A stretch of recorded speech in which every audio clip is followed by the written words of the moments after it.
Yeah, so you're a single parent, right? I bet you don't have much money. Just wait your turn, all right. Back up, back up. When I went to the bank with my son, Tyler, to withdraw some money, the bank employee, noticing I was a single parent, looked down on us. And then, to make matters worse, we were made to wait for hours. Just when I was about to lose my temper, Tyler whispered, If we withdraw the $8 billion we have deposited, we could shut this place down, right? That brought a sly smile to both our faces. My name is Sherry. I live with my husband, Rick, and our son Tyler, who just started kindergarten. I met Rick during our college days. Back then, I was busy studying for law school. Rick, who was studying at the medical school of T University, was also busy with his clinical rotations. We both joined the singles party just for a break from studying, but little did we know that this casual encounter would define our lives. We hit it off and exchanged numbers that day, and by the next week, we were studying together in the library. My university was a national one, so the tuition was affordable, but I needed to save up for law school as I was aiming to take the bar exam. Rick, busy with medical school, couldn't do much part-time work either, so his wallet wasn't exactly full. Our dates were mostly studying together at the library or at each other's homes and occasionally grabbing lunch, but I cherished every day spent with Rick. 4 years passed, and in my final year of law school, I passed the bar exam. Rick also successfully passed his medical licensing exam. And once our training periods were over, we got married. For a while, we were both busy working as a rookie lawyer and a doctor. Our jobs were so demanding that we couldn't even keep our house in order. It was always a mess. I wanted to cook nutritious meals for Rick, but with just my job alone, I couldn't manage. There were many times when our trash bags were filled with frozen food packages and empty lunch boxes. No matter how much I neglected housework, Rick never complained, but he was also too busy to help. I rarely stayed up all night, but Rick, being a doctor, often had to work nights. It felt like we had been running together ever since our intense study days. A decade into our marriage, we were blessed with a child. The law firm I worked for said, "We don't want you to quit. We'll keep paying your lawyer registration fees even while you're on leave. Please come back once childcare settles down." However, Rick, who was still immersed in his demanding job, also hoped for this, so I decided to put a pause on my career as a lawyer. I waited until my cases settled down before leaving the law firm. Then, time started to move surprisingly slowly. I could finally focus on our home, our soon-to-arrive baby, and Rick. Life shifted from being hectic to having time to care for our household. Our child was born, and we named him Tyler. Tyler was a bright kid. By the age of 2, he could read and write all letters in the alphabet. By the time he started kindergarten, he could read an analog clock and would start reading the news on the computer with Rick. On our way to and from kindergarten, he would explain the news to me. I was astonished by his rapid growth, but Rick just smiled and said, "I think it's normal." According to Rick's mom, Rick was the same as a child. But perhaps the peak of my life was those peaceful years spent as a stay-at-home mom, raising young Tyler by Rick's side. When Tyler was 5, in winter, our family went skiing. It was a beautiful sunny morning, perfect for skiing, but in the evening, just as we were about to head home, the weather turned bad. As we were hurrying back, Rick said, "I see something like a hat in the snow off the course. Someone might have fallen. I'll go check." I had a bad feeling, but knowing Rick, who worked in emergency medicine and always put saving lives first, he couldn't just ignore it if someone was in trouble. So I didn't stop him. If only I had insisted he stay.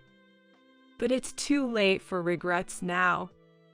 As Rick approached the snow pile, a fierce blizzard hit, blocking our view. I was doing my best to protect young Tyler in my arms. And when our vision cleared, Rick was nowhere to be seen. The rescue team arrived quickly, but Rick, who had lost his breath and body warmth to the snow, had already passed away. I couldn't even cry. Under the fearfully blue winter sky that had cleared again, I stood frozen, holding Tyler. Rick, who had just been laughing and skiing with us, was no longer there. All the memories from when we met until now raced through my mind like a flickering slideshow. Rick was earnest, intelligent, and always straightforward. In front of my stunned self, Tyler did not cry. Dad tried to help the person who lost their hat, right? In front of the lost hat, 5-year-old Tyler understood everything. Yes, he did try to help. Lost for words, I was tightly hugged by Tyler. Mom, I will help you. I will protect you. From then on, a huge void opened in my heart. Tyler, true to his words at that time, stayed by my side, smiling, helping out with his little hands, and gently asking, "Are you okay, Mom?" He tried his best to protect me. But I realized that it was my responsibility to truly protect young Tyler. Now, without Rick, who was always with us, it's my duty to protect Tyler. This realization filled me with an indescribable fear of the unknown future. Rick, having been a doctor, left us with some inheritance. But Tyler was only 5 years old. I couldn't predict how much money would be needed in the future. Considering his intelligence, he might want to become a doctor like Rick. But the inheritance wouldn't cover the cost of medical school. I wished I could immediately return to working as a lawyer, but balancing a full-time job while raising young Tyler seemed daunting. I wanted to at least work part-time to earn some living expenses, but my health had deteriorated since Rick's passing, making even that impossible, and I felt anxious seeing our savings account dwindling day by day. Don't worry, Mom. I will protect you. I'll grow up fast and it's all gonna be okay. Tyler's reassuring hugs were my only solace. Since he quickly read through any book I gave him, constantly buying new ones would be expensive. So, we frequented the local library, allowing him to read plenty of books. By the time Tyler graduated from kindergarten, he had become proficient in writing foreign languages typically learned in high school. Learning foreign languages expanded the range of books he could read. Tyler, devouring books of all genres, had become much more knowledgeable in various subjects than I, who only knew about the law. Amid a life at rock bottom, having lost my loving husband and with no one to rely on, Tyler's growth was the only ray of light. Years passed, and Tyler turned 9. His passion for reading books remained unchanged, but there was a big change in my life. When Tyler entered 4th grade, I returned to work as a lawyer. I had always loved my job as a lawyer and had a decade of experience from my 20s, working tirelessly. A month after returning, I got back into the swing of things and was able to handle my work. By this time, my health, which had often faltered since losing Rick, had finally stabilized, and the nightmares that woke me up in the middle of the night had lessened. Still, balancing my job as a lawyer with household chores was challenging. I was barely managing the bare minimum, like preparing meals and doing laundry for Tyler. I had no time for myself. My makeup routine was just hurriedly applying foundation in the office bathroom in the morning. At night, I often fell asleep without removing my makeup, and my wardrobe was limited to suits for work and a few old casual clothes, making me look much older than I was. I even declined a college reunion invitation, feeling embarrassed about my current state, and returned home with a heavy heart that day. When I opened the door, I found Tyler sitting in front of a brand new computer, his eyes sparkling. "Tyler, what's with the computer?" I won this. Remember the quiz show I participated in on TV? I kept it a secret until the broadcast, but I won. And this computer was the prize. Cool, right? "You won. You should have told me sooner. That's amazing, Tyler, just like your dad." I hugged Tyler, sparkling with excitement. This computer marked the beginning of a new phase in Tyler's life. A year had passed since he received the computer as a prize from the quiz competition. Since that day, Tyler spent almost all his time at home on the computer. At first, I helped him with the operations, but that was only for a day or two. Then, he started buying specialized books from bookstores, rapidly absorbing knowledge. He was always quick at reading, and now that I was working, I could afford to buy him many books. Tyler's study desk quickly became filled with books on programming languages. I had only focused on law, so I knew nothing about computer development languages like Java or C++. Seeing Tyler so immersed and shining in this field made him seem almost otherworldly to me, as if he wasn't my own child. "Rick, Tyler seems to have inherited your knack for the sciences." I caught myself talking to the night sky. Sometimes Tyler would read my old college books too. Thinking about his future, I no longer felt the terror I had right after losing Rick. Tyler would carve his own strong path in life and society. I was sure of it. Every year on Rick's death anniversary, we always visit his grave, and this year was no different.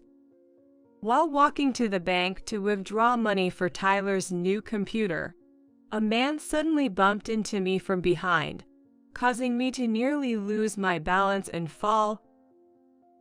The man who bumped into me was wearing an unusually glossy long coat and had a tacky oversized watch that he was flaunting. He then callously threw a comment over his shoulder. "Move it, you're in the way." What the? I almost blurted out a complaint, but I held back, remembering that today was Rick's death anniversary, and I wanted to avoid any trouble or foul language. Mom, are you okay? Tyler asked, coming over. I hugged him tightly. "Thank you, I'm fine. How about you, Tyler? That must have startled you." Yay, maybe that man was in a hurry, but I can forgive him for bumping into Mom. "Oh, you're so kind, Tyler. But don't worry, I'm okay." Welcome. How may I assist you today? When we arrived at the bank, we were greeted with such a warm smile that it blew away the unpleasant feelings from earlier.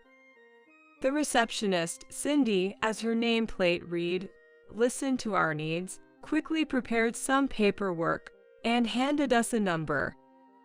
We're a bit busy today, so there might be a short wait. Please have a seat on the sofa over there. We sat down on the sofa provided. Wait, Mom, isn't that person? Tyler exclaimed in surprise when someone was called out from the counter. Oh yay! I couldn't help but exclaim. At the counter, the man who had bumped into me earlier was sitting there. Give me those papers. The bank clerk at the counter received our documents with an attitude that seemed like he didn't even consider us as customers. I'll proceed with the procedures. Just wait at your seat. After scribbling on the documents, he handed them back as if shooing us away. What? I really wanted to complain, but I held it back. It's Dad's death anniversary today. We shouldn't argue, I said with a smile to Tyler. What? So you are a single parent and a son, right? People like you guys should wait their turn. I was shocked to hear such unbelievable words coming from behind. It was indeed the voice of the bank clerk from earlier. Tyler was also standing there with his mouth gaping. Tyler, don't worry about it. Let's read a book. Patting his shoulder and taking out a book I had brought. Tyler looked visibly upset, but he nodded and started reading his book. However, no matter how long we waited, our number wasn't called. At first, I thought it was because it was busy, but as I looked around, other customers who seemed to have arrived after us were being called and served. I thought it might be a misunderstanding, but it wasn't. An elderly man who had arrived just after us and sat on the sofa next to us finished his procedures and left. Then, a man who was businessman-looking, seemed to have come after we started reading our books, also completed his procedures and left. Mom, let's be good today. If it's Dad, he would have waited quietly. Stopped me as I was about to stand up to complain. You're right, I replied with a wry smile, opening my book again. It's ironic that I, the mother, am being reminded by her son, Tyler. And so, we waited for nearly 3 hours. Even Tyler, usually so patient, started to get irritated as our number still hadn't been called. Tyler, I'll go ask. Don't worry, I'll be polite. I won't do anything Dad would dislike. Tyler thought for a moment and then nodded. Excuse me, we're number 57. We've been waiting for almost 3 hours. I approached the counter, trying to keep my irritation in check, and asked as politely as possible. What? 3 hours? So what? It's busy? People like you, poor folks, are always last? The poor folks. Yeah, you're a single parent, right? You probably don't have much money anyway, so just wait and go back to your seat. What? You're changing the order of service based on that. I was about to retort, forgetting the promise I made to Tyler, when suddenly, I felt a tap on my back. Turning around, there was Tyler, grinning broadly. Mom, what happens to this bank if we withdraw all the $8 billion we have deposited here? What are you talking about? 8 billion? Dream on, kid. I couldn't bear it anymore when they started mocking Tyler too, just as I was about to speak out. Suddenly, The branch manager burst out of the back room with great urgency. It seemed like Cindy had relayed the message, as I could see her emerging from behind the branch manager. Jimmy, what are you saying? Branch manager. Jimmy, the bank clerk, looked startled. Jimmy, how dare you speak to our customers like that? But, branch manager, these people are. These people are Miss Johnson and her son, who have been favoring our bank with their business. At that moment, Jimmy showed an expression of unmistakable surprise. This lady, Miss Sherry Johnson. I had no idea. I mean, Miss Johnson, I am deeply sorry for the rudeness of our staff member, Jimmy, and for the long wait for your transaction. Please come this way. Assuring us into a private room. We are terribly sorry for the inconvenience. Upon entering the room, Cindy brought us warm green tea and small sweets, and a staff member other than Jimmy promptly proceeded with our paperwork. In fact, there is a deposit of $8 billion in this branch under my name. Of course, it's not money I earned as a mere lawyer. Tyler, utterly fascinated by computers and app development, struck gold with a game which he and his friends created. I had established a company under my name, where the money was deposited. Tyler's teammates, mostly graduate students and freelance engineers, played a role in the development. But it was Tyler, still in elementary school, who handled the main part of the development. App development doesn't end with the release. It requires maintenance and frequent updates, which Tyler primarily handles. Whenever simple legal knowledge was needed during development, he would read my law books to address it. Tyler, even as a child, has completely relieved me of financial worries and even gifted me with dreams. He mostly managed the deposits by himself.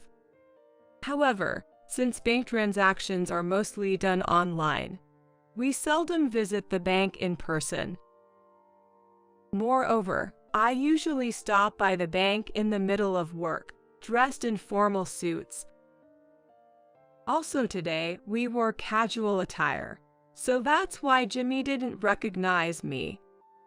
Perhaps he is new to this branch or simply not used to seeing unfamiliar faces.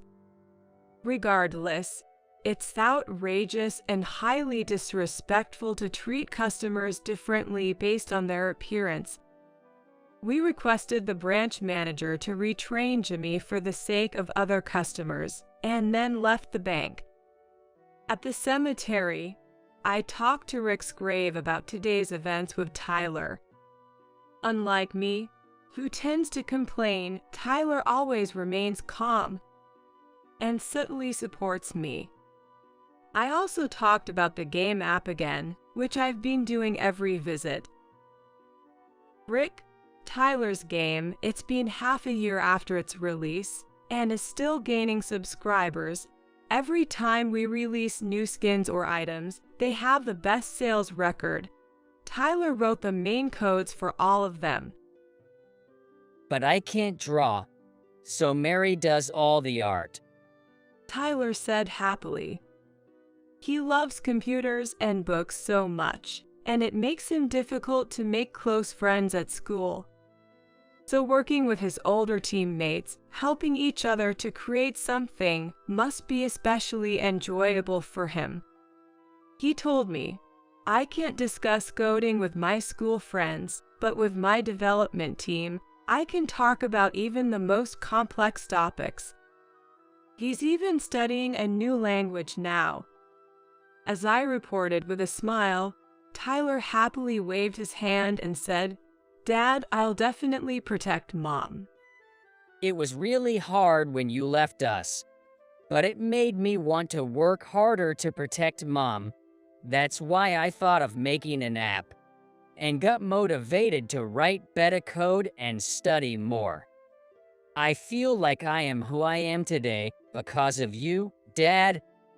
Tyler, When I grow up, I want to help people who lost their partners, just like Mom did. Tyler declared in front of Rick's grave.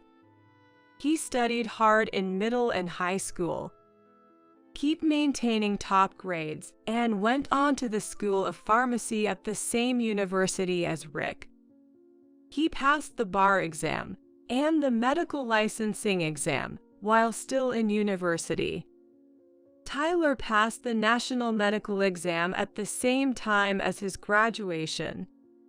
His achievement of passing both the bar and medical exams garnered media attention, sparking speculation about whether he would pursue a career in medicine or law.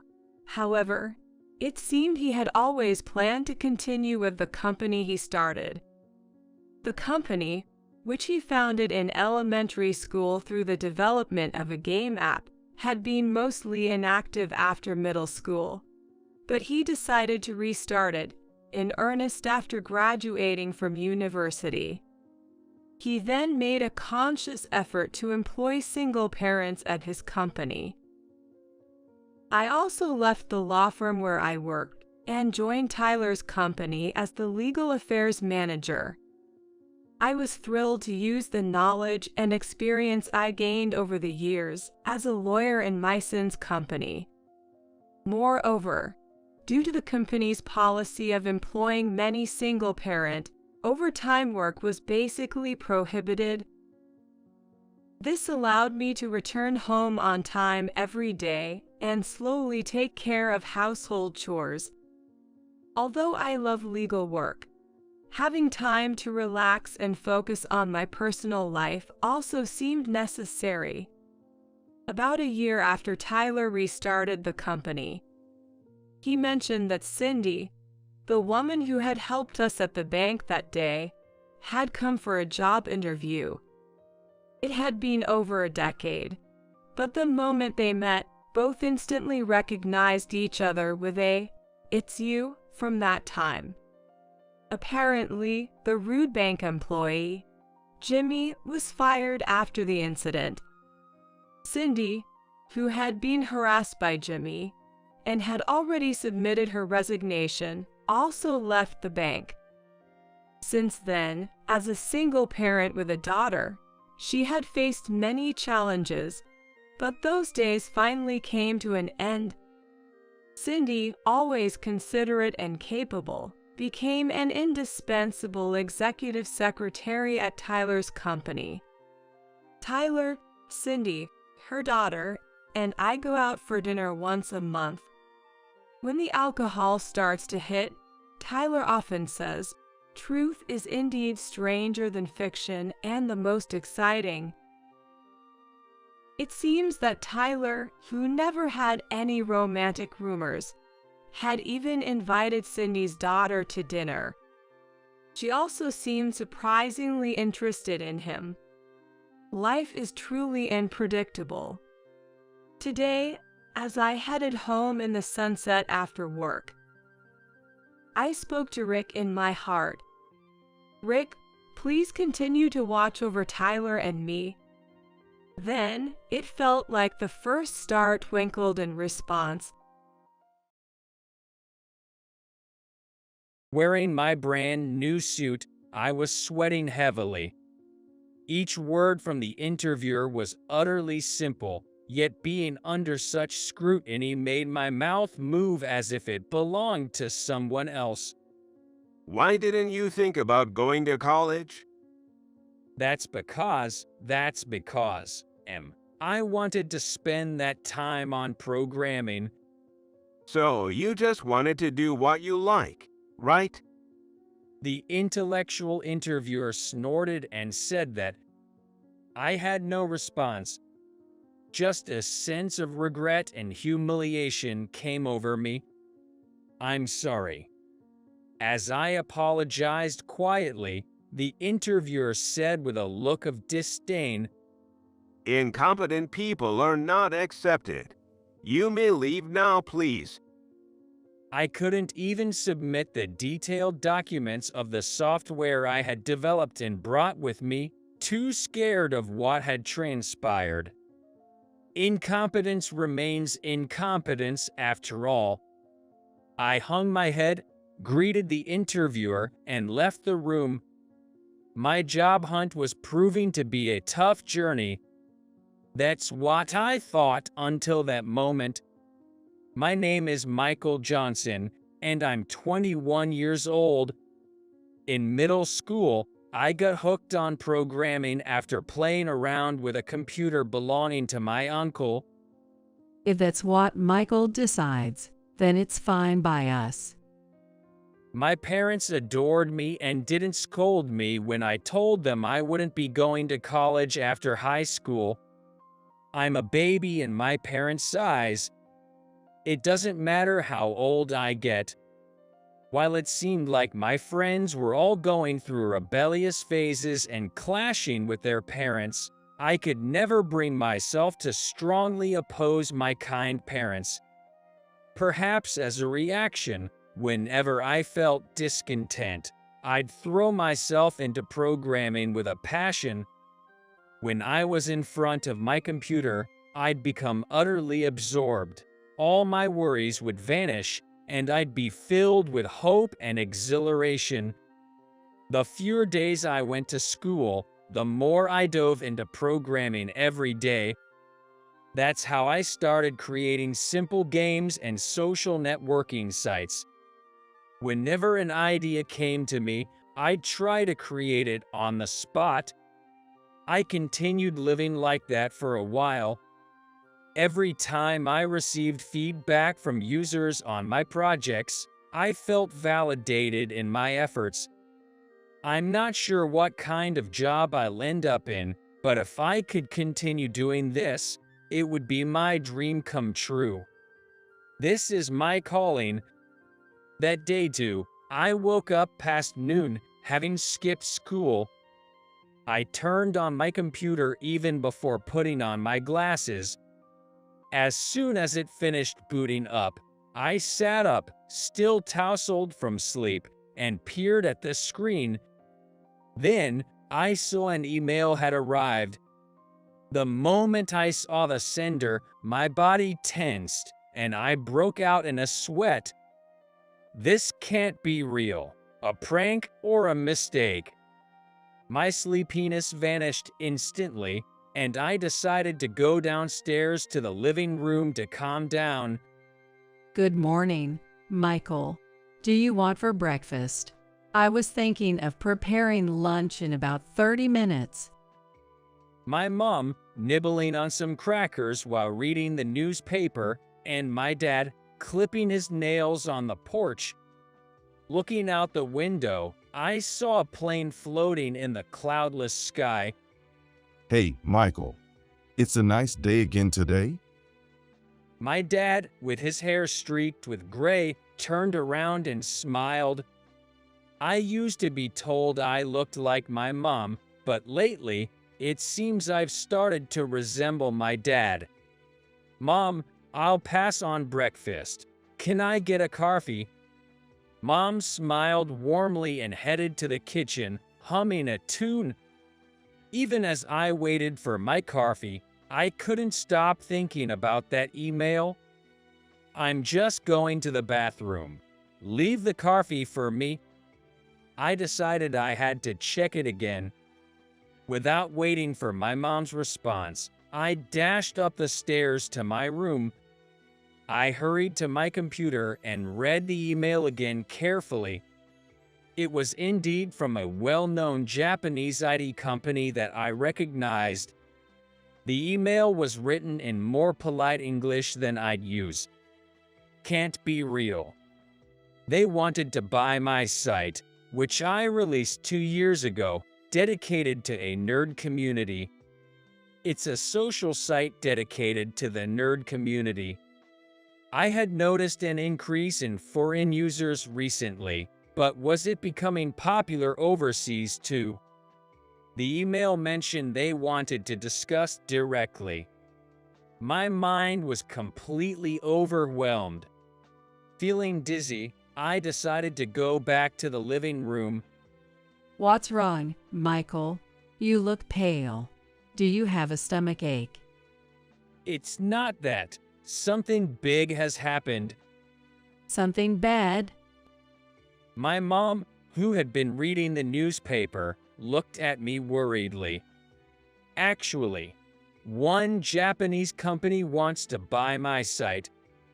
Oh my God, that's amazing. But it might be a scam. You won't know unless you try. That's right. Why don't you take a chance and contact them? Despite my worries, my parents were surprisingly enthusiastic. That's the thing with people who hardly ever use computers. They don't understand. But encouraged by my parents' words, I decided to reply to the email. Later, when I was offered an unimaginable amount for the site and decided to sell, I was incredibly nervous. With that money, I bought the latest computer and all the essentials for programming. I also took my parents to a fancy restaurant and contributed to my dad's car purchase. It was the least I could do to show my appreciation to my parents, who tolerated my reclusive lifestyle. I was indebted to the Japanese company. However, life changed drastically in the fall. My dad passed away suddenly from a subarachnoid hemorrhage. Using my healthy dad so suddenly, my mom became deeply depressed.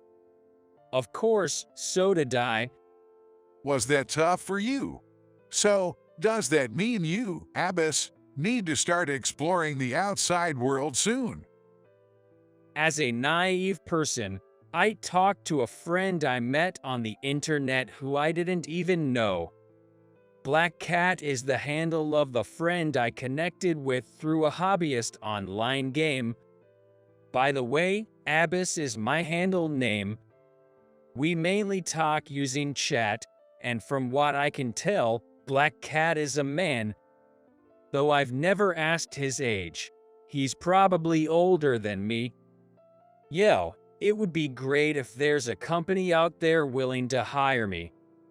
Black Cat kindly encouraged me as I felt down. You're trying things you've never done before. It's natural to struggle. Job hunting seems like a distant memory for me, but I'm always here to listen if you need me. Online gaming reminded me that there are real people on the other side of the screen. His words warmed my heart, filled with nothing but anxiety about my suddenly changing circumstances. So, I received advice from Black Cat on how to write a resume, points to highlight about myself, and tips for the interview. Well, it'd be great if Abbas had some standout achievements to brag about. When prompted about achievements, I remembered the site I had sold to a Japanese company. Why don't you bring some material that introduces the site? Black Cat suggested this, advising me to keep the details vague to avoid revealing my identity. I see. If the company sees it, they might evaluate my skills. Following Black Cat's advice, I prepared the presentation materials. With my job search prep complete, I started attending interviews at several companies. Big corporations wouldn't even consider me without a college degree. So, I sent my resume to as many small companies as I could, but few were willing to interview a high school graduate with no formal experience. I hadn't attended a vocational school, and my programming skills were entirely self-taught. Plus, I was a recluse. If I were an employer, I wouldn't take a chance on someone with such high risks. Though I understood this, each rejection email made me feel more isolated from the world, as if a hole had opened up in my heart. I could live off the money from the site sale for a while, but I wanted to reassure my dispirited mom as soon as possible. My anxiety was growing. It was Black Cat who cheered me up during those anxious moments. Our company is looking for programmers too. If things don't work out, come work with us. I took it as a joke, but those words lifted my spirits. I didn't know where he lived or what his company was like. "I'll count on you then." Such casual exchanges helped me calm down a bit. Even after getting rejected by many companies, I never gave up, and I was at another interview today. The company I was interviewing with today offered website and e-commerce site management services to local businesses. I applied because their job listing stated, "No experience necessary, programmers wanted." Huh. So you spent the time you could have been in college on programming. The interviewer today was the same as always, looking down on me with a disdainful attitude. His name tag read James. So you've just been doing what you like, huh? What if you encounter something you dislike at our company? Are you just going to quit? I scrambled to think of a response to James' words. As you've pointed out, I lack work experience. However, I have a strong foundation in programming and a strong desire to utilize it. I've come to your company's interview with the determination not to quit easily. I looked James straight in the eye and answered. Did I manage to convey that well? I was mentally celebrating, but James, looking at my resume, said, But, you know, Michael, your track record is pretty bad. I can't find any compelling reasons to hire you. But could you please take a look at this? I have experience creating my own website. Saying that, I tried to take out the presentation materials I'd prepared with Black Cat's advice from my bag. However, James chuckled at my actions. What are you talking about? A no experience, no hire like you is a definite rejection. Please go home. Thrown by his words, I didn't know how to respond and ended up apologizing meekly. I am sorry. James sneered at me and loudly said, If you're going to apologize, then don't bother coming to an interview. What a complete waste of time. Being yelled at out of the blue made me shrink even more. Finally, James offered a thin smile and recited his standard farewell. Thank you for your time today. We will inform you of our decision in 2 to 3 days. Thank you. After the interview, I couldn't bring myself to go straight home. I found myself aimlessly sitting in a park near the company until it gradually got dark. Again, it didn't go well again. Feeling my life was enveloped in darkness, I wondered if having gone to college would have given me more options for living, sparing me from such struggles. Of course, I knew it was futile to blame myself now. Feeling miserable about my pathetic self, I couldn't bear the thought of going home and facing my mom. I decided to at least send a message to Black Cat about the interview. He's probably going to be fed up with me by now. As tears threatened to spill, a pleasant aroma wafted into my nose. It was coming from a nearby pub. I wondered if it was normal for working people to stop by places like this after work. I wouldn't normally consider entering such a place, but I didn't want to be alone today. I wondered if it might lift my spirits and open the pub's door. Hello, how many people? The cheerful greeting made me timidly indicate I was alone. I was guided to a seat at the counter where it was relatively empty since it was still early. After receiving the menu from the staff, I ordered a few dishes. The simple, comforting flavors seemed to soothe my weary soul. As I was enjoying my meal alone, a pair of men were led to the seats next to me. 2 guests, right this way to the counter seats. I glanced at the man who sat next to me. There was James, the interviewer I had met earlier in the day. Hey, are you? It seemed he remembered me as he initiated the conversation. Do you know each other? The man accompanying James asked, looking at me. The man, with a shaved side hairstyle and glasses, appeared older than James. Yes, he came to our company for an interview today.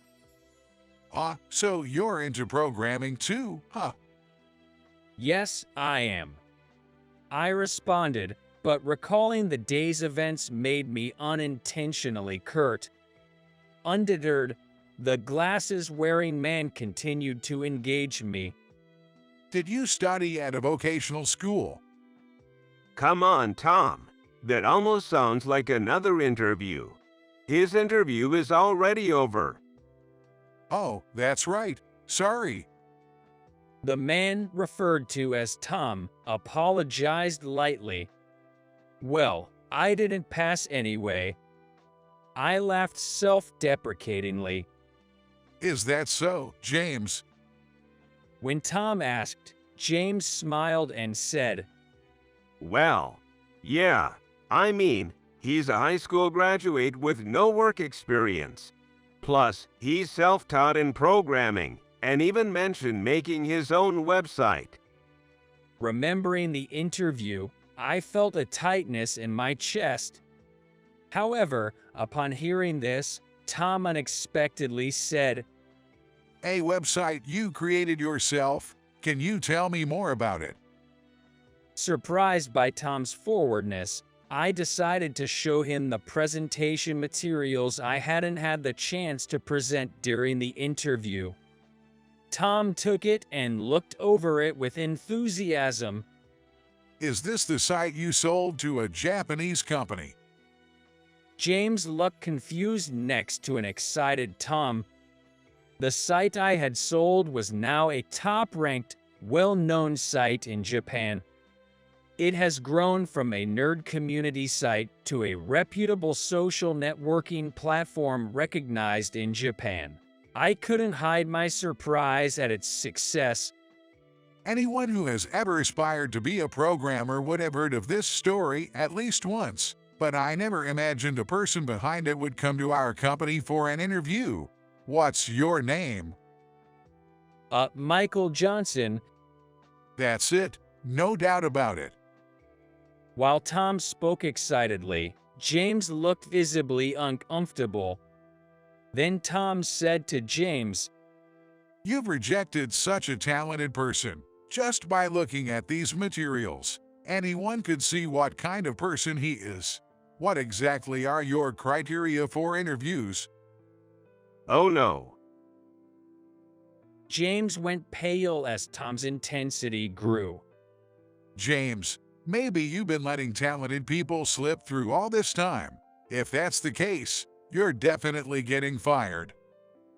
Listening to their conversation, the company had consistently rejected applicants for programming positions despite advertising that no experience was necessary. Tom had been investigating why, suspecting James's intimidating interview tactics might be the cause. Indeed, making troubling statements and shouting insults could be considered a form of stress interview. Your actions could tarnish the company's image. I'll be reporting this in tomorrow's executive meeting, so be prepared. After Tom's intervention, James left the pub as if fleeing.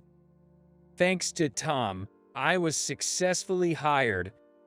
After completing a 3-month probation period, I would officially become a full-time employee. My self-taught programming skills were not in vain. However, as a newcomer both to the workforce and as a programmer, I am inexperienced. I'm grateful to my senior colleagues who are willing to teach me, and I aim to grow steadily in my role. As for James, he wasn't fired but was transferred to a different department. His domineering behavior had alienated his coworkers, so when Tom confronted him about the stress interviews, no one came to his defense. And then, something even more surprising happened. Good evening, Abbas. Congratulations on a job. Black Cat. Oh no, you're my boss. I never imagined we'd end up working together. Come on, just talk to me like you always do. I never guessed that Black Cat was actually Tom. It became clear as we talked at the pub, and this revelation was the most surprising of all. The decisive clue was the presentation materials I had made with Black Cat's advice. Tom was quite surprised when he saw them, as they were the ones we had discussed. I am glad that your offer to work with me if I could not find a job came true for me. When I replied that, in chat, Black Cat, rather, Tom responded, Didn't I tell you, you would be fine? I wonder how much this simple exchange has saved me. I typed my heartfelt thanks into the chat. Today, as I take my first steps as a working adult, I visited my dad's grave with my mom. In front of the grave, I reported to my dad that I had secured a job. I've been relying on you and Mom for so long. I'm sorry, but from now on, I'm going to do my best. As I murmured this, my mom, with tears in her eyes, hugged my shoulder. Michael, whatever you decide, I'm sure your dad is supporting you from wherever he is. And so is your mom. With the kindness of my parents in my heart, I resolved to repay them, even just a little, for all they've done for me. What are you doing here? Poor people are out of place here.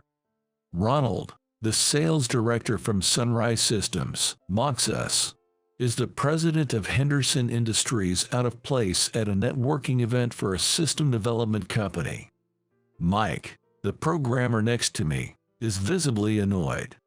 The company president's daughter Emily came close to Ronald and sneered at Mike, snorting disdainfully. Subcontractors should head home. Understood. I grabbed Mike's arm, who looked ready to retort, and forcefully led him away from the scene.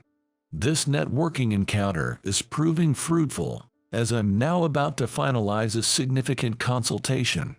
So, you, Redwood Software, agree on an exclusive contract with our company.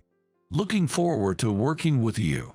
To make this deal happen, I decided to terminate a $200 million contract with Sunrise Systems.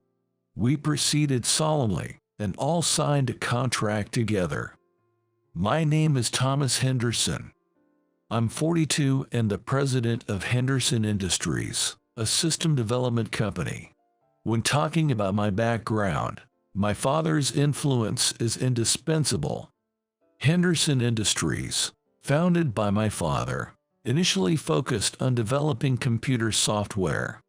At that time, with the release of Windows 95, personal computers rapidly spread throughout the U.S. Even before constant internet connectivity was established, my father was fervently using computers both at home and at work. He was incredibly tech-savvy, a man who could fix any machine around the house, a Superman to me as a child. Naturally, I wanted to work in the computer field. Influenced by my father when choosing schools for college, after graduating from college, I gained experience at another IT company In this industry, even younger people can lead projects. It's a world where you can fully express your youthful, flexible creativity. During this training period, I managed several projects and built confidence. At 35, when my father fell and entered a prolonged illness, I left the company I owed much to and took over as president of Henderson Industries. Although I was still an inexperienced president, I was supported by senior employees who had backed my father, and I am still doing my best. At home, I have a wife and a fifth-grade son, and I think our family relations are pretty good. My son is starting to show signs of adolescence, but both my wife and I are handling it well. My wife, a homemaker, manages our home so I can focus on work. Currently, our company mainly handles programming tasks ordered by Sunrise Systems. Essentially, Sunrise Systems is the main contractor, and Henderson Industries is the subcontractor. The relationship with Sunrise Systems dates back to my father's time, and I had great trust in them as a main contractor. The sales director was very affable and gentle, making it easy to work together. Not all main contractors respect their subcontractors. However, the sales director at Sunrise Systems was humble and respected our work as subcontractors. We both love watching and playing soccer, and we occasionally went to games together. Let's gather the team and form our own soccer team. Thomas, sweating it out on your days off really clears your head. That sounds great. Let's make it happen. Unfortunately, this plan never came to fruition. In the next personnel change, the longtime sales director at Sunrise Systems was replaced. The new sales director is Ronald Irvin. He's also 42 and graduated from a renowned university in New York. However, I rarely hear that he's competent. Actually, since Ronald became the sales director, work has not been going smoothly. First off, it's hard to get in touch with him, whether calling the office or his cell phone. It's rare that he answers himself. The sales department also doesn't keep track of where Ronald is, which is really problematic when there's urgent business. I have a long-standing relationship with Sunrise Systems and want to keep it cordial in the future, so I try inviting him to drinks, but I don't get a favorable response. I'd rather not spend time with a subcontractor outside of work. I prefer to keep work and personal life separate. As his words imply, Ronald sees us subcontractors as beneath them, disregarding our work and time, preferring to advance discussions only on his terms. It's always us who have to struggle to make time. I want to meet early in the morning. When Ronald says this, I wake up early and head to the specified location. There have been times when I've been called in the middle of the night. Somehow, I manage to adjust my schedule, but the projects he orders are fraught with issues. As a president, I am confident in the programs our company develops. Our employees are capable and have developed wonderful programs and systems. However, high-quality items inevitably take time to produce. Ronald does not understand this. It's impossible to deliver in such a short amount of time. Could we have a bit more flexibility with the deadlines? You can even make this. Honestly, how long must I deal with such a useless subcontractor? I'm not saying we can't make it. I'm saying we need more time. With the desire not to overburden my staff, I have repeatedly negotiated with Ronald, only to be looked down upon each time. Ever since I started dealing with Ronald, the days have been exhausting. My wife has noticed the change in me and has been very considerate, but it has seldom lifted my spirits. At Sunrise Systems, besides Ronald, there is another problematic person. It's Emily, the president's daughter. After graduating from a prestigious women's college in the city, Emily just hangs around without much direction. Perhaps because she is the only child, her father dotes on her, giving her a large allowance and letting her do as she pleases.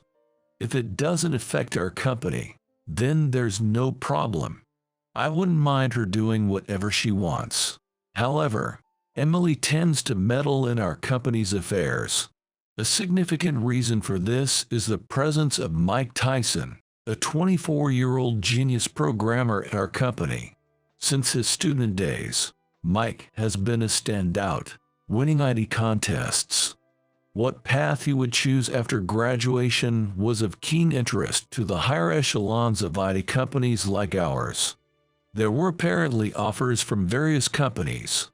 It included Sunrise Systems, but Mike declined them and joined our company instead. With such a talented person on board, our company's performance has significantly improved. Emily seems to have complicated feelings towards Mike. Since elementary school, Mike, who was called a prodigy in our area, was Emily's classmate through middle school. Mike, exceptionally bright and with a cosmopolitan allure, was popular among the girls. Emily was one of them and made several confessions to Mike. However, Mike showed no interest. It would have been better if Mike had shown no interest in any girl, but he went on to date a girl from another class. At that point, Emily's attitude changed. Being influential among the schoolgirls, Emily started harassing the girl Mike was dating. Mike was distressed, but still being a child, didn't know how to protect the girl. Ultimately, they broke up, which ended the harassment. Because of this history, Mike still harbors resentment towards Emily. There was an offer from Sunrise Systems before she graduated college, but he refused because it was run by Emily's parents. 9 years after graduating middle school, Mike and Emily still seem to carry the weight of their painful past. Sunrise Systems started taking a tough stance against our company after Mike joined. It required strict management and was quite exhausting. At that time, a networking event for system development companies, both large and small, within the state was organized. Feeling the limits of continuing to work as a subcontractor for Sunrise Systems, I decided to attend with our company's ace, Mike. The venue was a room at the hotel right next to our company. Mike uncomfortably tugged at a suit sleeve, normally only wearing a t-shirt under a jacket. He didn't even know how to tie a tie. I tied it for him, and as we entered the venue, we were handed champagne glasses at the door. The buffet-style venue was bustling with excitement, and I got caught up in it too. Mike quickly grabbed a plate and started loading it with food. "Hey, don't take so much all at once. You won't be able to eat all that." "Of course, I'll eat it all. Everything looks so tasty." Mike is well known, so people from various companies' sales departments approached him, all wanting to tap into his expertise. "Excuse me, I'm eating." Mike waded through the crowd back to me. Then we caught the eye of the last person we wanted to see, Emily. "Oh look, poor people really do load up their plates at a buffet. You guys are just so typical." "Shut up, get lost." "Such cheek from a subcontractor. You couldn't eat without the work my dad gives you."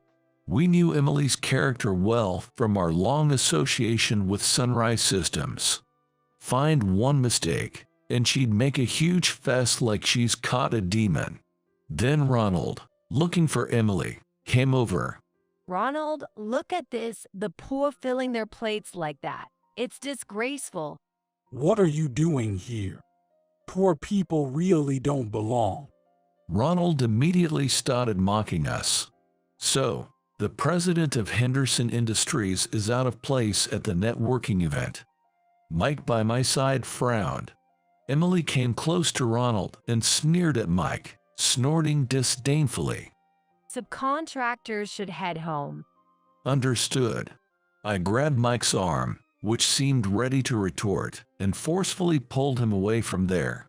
As I dragged Mike toward the exit, he protested. "Why back down silently? Aren't you angry being spoken to like that?" Just ignore such low-level people.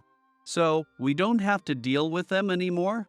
Not dealing meant not working together. But given our company's nature, we need to act as a subcontractor to some company. We have different roles, after all.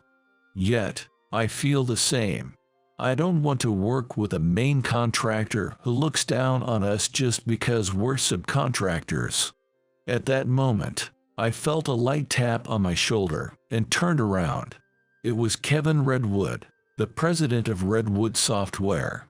A bit overweight due to a lack of exercise and with thinning hair, he had a presence of someone dignified, though he wasn't much older than me. His company, a rival to Sunrise Systems, has been rapidly growing and is the talk of the town lately. Kevin, like me, had taken over his company at a young age.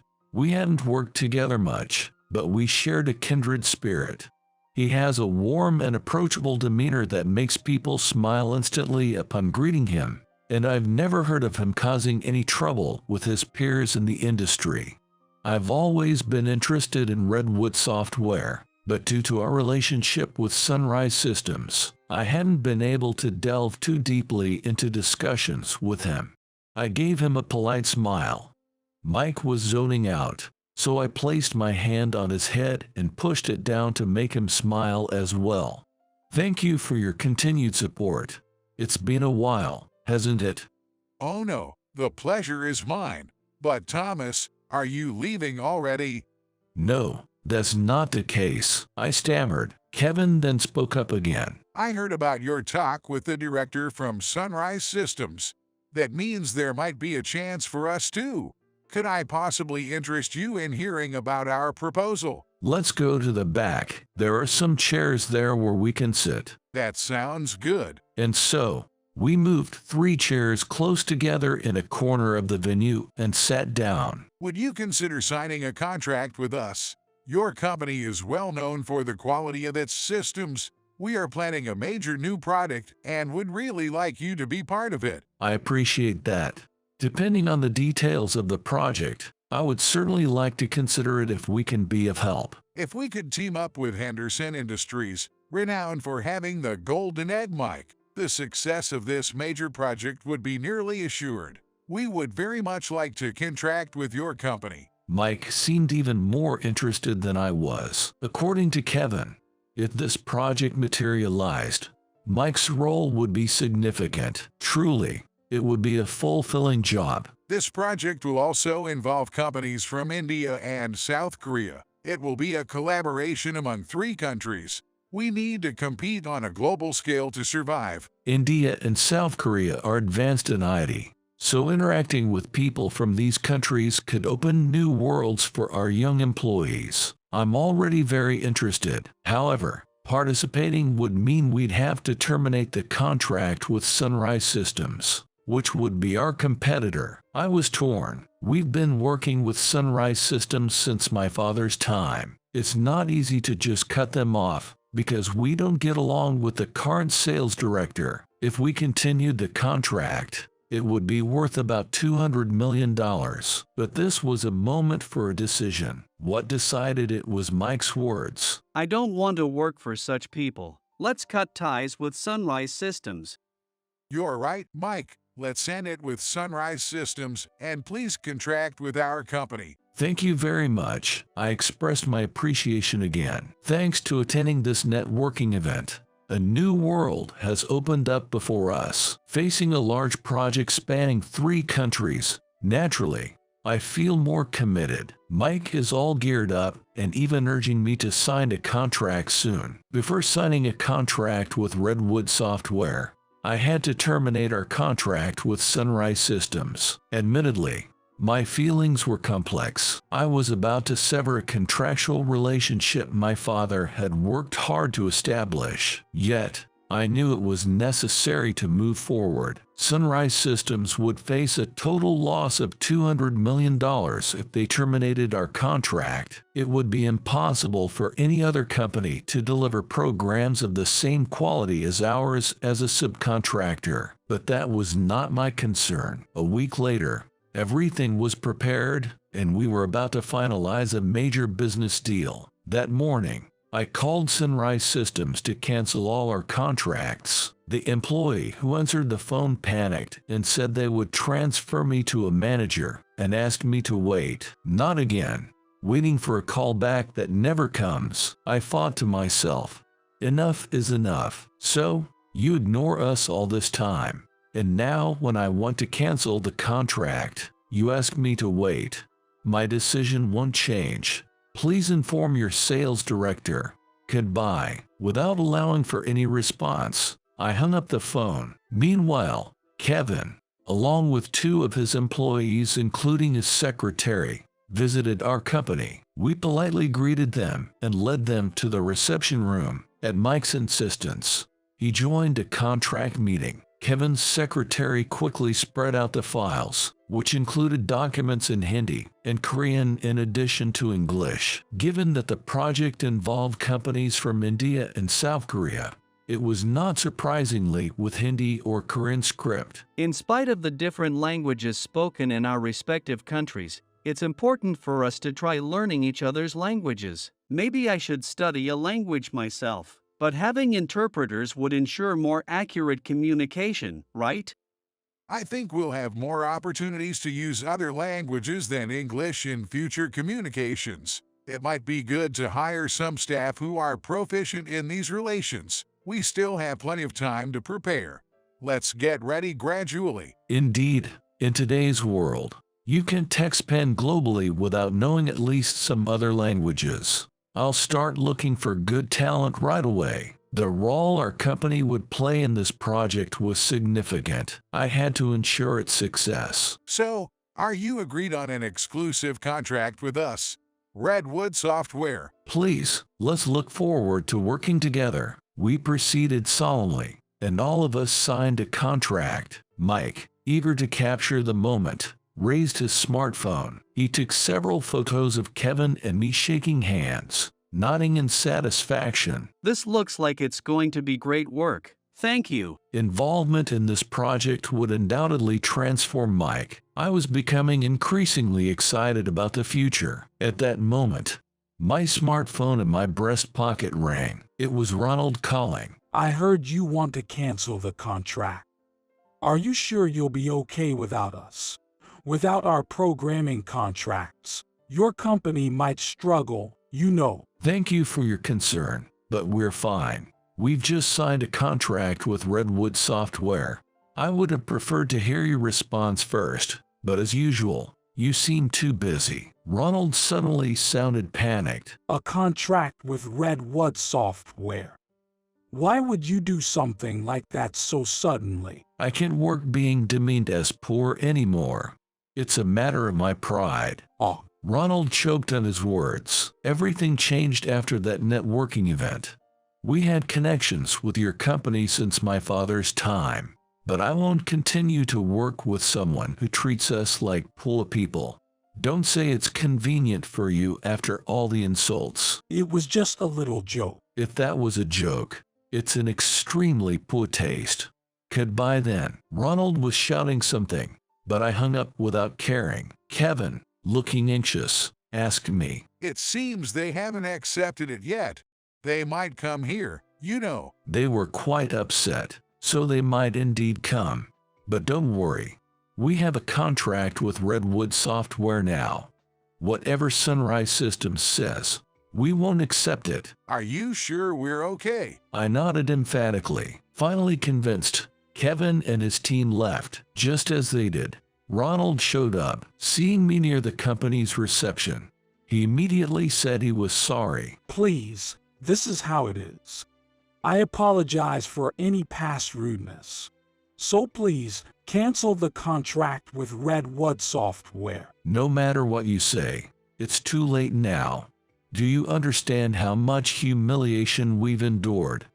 We can't work with a prime contractor who looks down on us just because we're subcontractors. Ronald tried to approach me, but Mike violently brushed off his hand. We'll get by fine on our own, even if we are poor. Goodbye. Ronald opened his mouth in shock, dumbfounded. He may not have meant much by his earlier words, but this isn't something a mere sorry can fix. Not when we're not children. Seeing our resolute stance, he must have realized that nothing he could say would matter anymore. Ronald left, shoulders slumped. If only it had ended there. But there was more turmoil to come. There is another problematic figure from Sunrise Systems. It's Emily, the president's daughter. She showed up about an hour after Ronald left. The receptionist, clearly troubled by an unwelcome visitor, didn't know how to handle her. My father is furious because of me.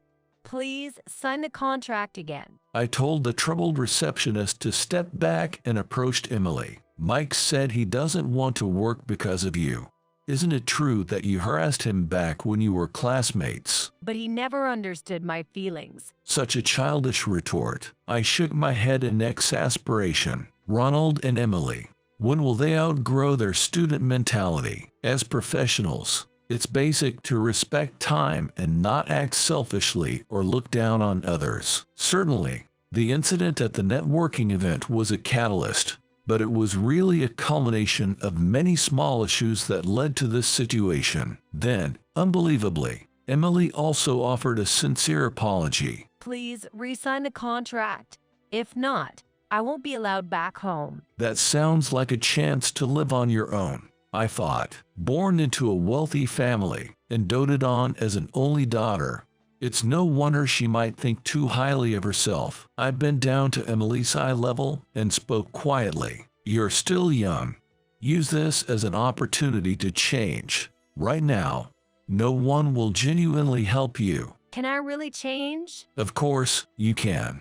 Once you do, you'll be able to mend your relationship with Mike honestly. Somehow, Emily was persuaded and left. If Emily's father truly wouldn't let her back into the house, that in itself could be an opportunity. It's his prerogative to spoil her, but every time he did, he might have been stealing from her the chance to grow. If Emily changes, those around her will surely change too. This is a crossroads in Emily's life. In my heart, I silently cheered her on. Due to our stepping away, Sunrise Systems, having lost a subcontractor like Henderson Industries, was in quite a bind. One of the factors that led us to withdraw was the poor attitude of Sunrise Systems towards subcontractors that became widely known in the industry, and there aren't many companies willing to accept them. This led to Ronald being fired, held responsible for the predicament. He seemed relieved to have escaped from the sinking ship. However, he found no new employment. As Sunrise Systems' situation worsened, so did Ronald's reputation, which spread far and wide. Eventually, Sunrise Systems defaulted and went bankrupt. Ronald, blamed as the primary culprit, was completely shunned by other companies and even ostracized by his family. His wife and child left him, and all he received was the divorce papers. Left alone, Ronald spent his days and nights at the casino, descending into a life of debauchery while accumulating debt. Now, the lively atmosphere he had when he was the sales director has completely disappeared from him. Ronald's future looked bleak. With the company's collapse, Emily's circumstances drastically changed. Her father, needing to pay off debts, sold their mansion, leaving them without a home. With no more leeway to pamper Emily, he told her to get a job and kicked her out. Now, Emily is living alone in a small apartment, working part-time at a corner store. Gone is the well-dressed, confidently striding Emily, replaced by a girl who doesn't bother with makeup and ties her hair back while working the cash register. Though she feels at rock bottom, this could be a good chance for her to change her life. 3 years have passed since then. Thanks to our contract with Redwood Software, our company has grown rapidly, and we are set to open branches in India and South Korea. Our projects are progressing well, with Mike being the main contributor. Previously solitary in his work, he's now looking out for his juniors. There was talk of him heading the India branch, but managerial duties aren't his strength. I hope he continues to excel in his areas of expertise. Recently, Mike has been going out of his way to buy his lunch at a distant corner store, which happens to be where Emily works. I feel somewhat responsible for Emily's situation. Buying my lunch there is the least I can do. Emily seems pleased by his visits. Perhaps she has finally let go of clinging to her past status. I decided to quietly observe how Emily and Mike, who are now on equal footing, will progress in the future. Amidst my busy days, I am content. While gazing at the slightly grown-up Mike with satisfaction, I envisioned the bright future of the company.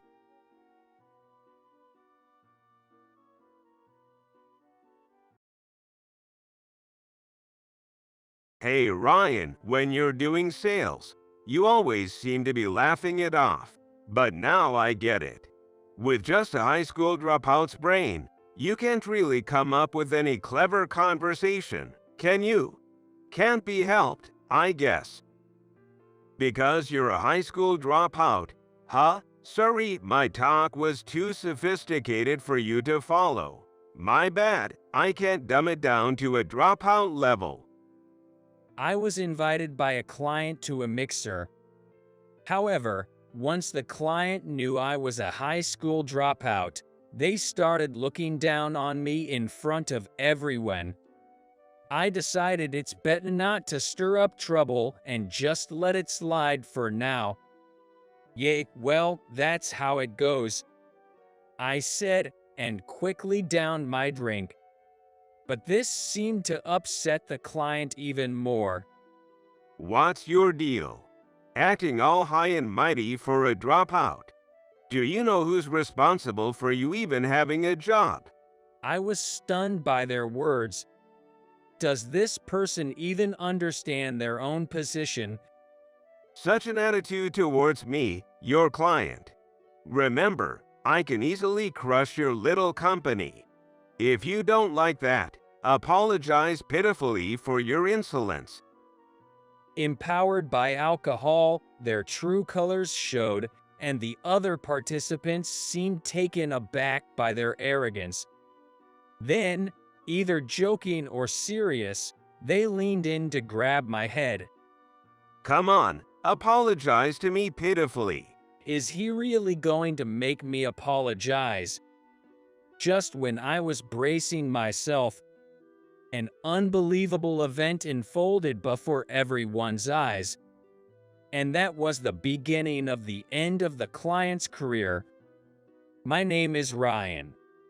I'm 35 and work at an advertising agency. Not in newspapers or TV, but internet advertising. You know, a web ad agency.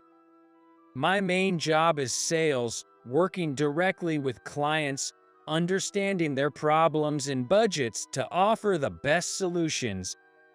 Keeping up with demands are tough, but hearing glad we went with Ryan makes it all worth it.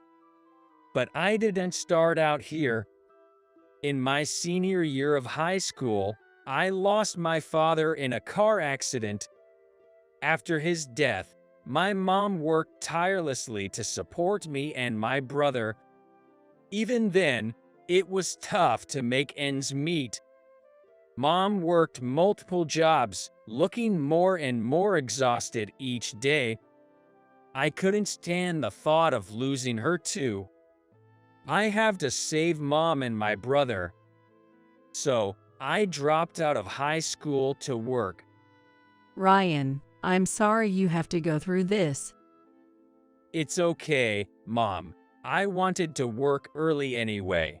Just take care of Joe. He loves studying and should go to college. Ryan. Mom hugged me. Her body was thinner and frailer than I thought. I had to save them. Once again, I made a firm commitment to save my mom and little brother. Finding a job as a dropout high school was hard. I finally landed a gig at a small IT firm. Their ad said no experience needed, education not a barrier. We want diverse talent.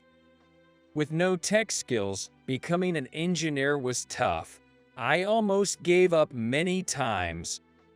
Even as an IT newbie, far from knowing programming, I decided to first cram all the basic knowledge into my head. I used my days off to study vigorously, sparing no moment for sleep, using related books and basic IT technician exam guides. I would actively ask my coworkers about things I didn't understand, repeatedly clarifying my doubts. Thanks to such diligent effort and the strict guidance of my coworkers, I was able to grasp the basics of programming. But I learned something even more important.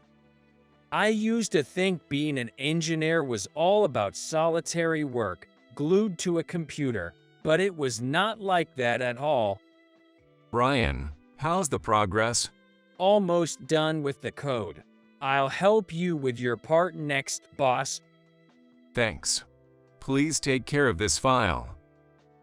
I learned on the job that system development is all about teamwork, and communication is crucial to carry out projects. Besides technical skills, I actively honed my communication abilities to earn trust from clients and team members. Understanding the client's needs and proposing good ideas. When we developed a high-quality system, the whole team celebrated. My team started to outperform others. Continuing to provide quality work, our company's reputation grew, leading to more connections with major corporations. Chatting with executives, I often ended up sharing my background, telling them I'm a high school dropout who struggled to get here. I was surprised how many top executives from big companies understand and empathize, saying, "I feel you," or "It was hard getting here."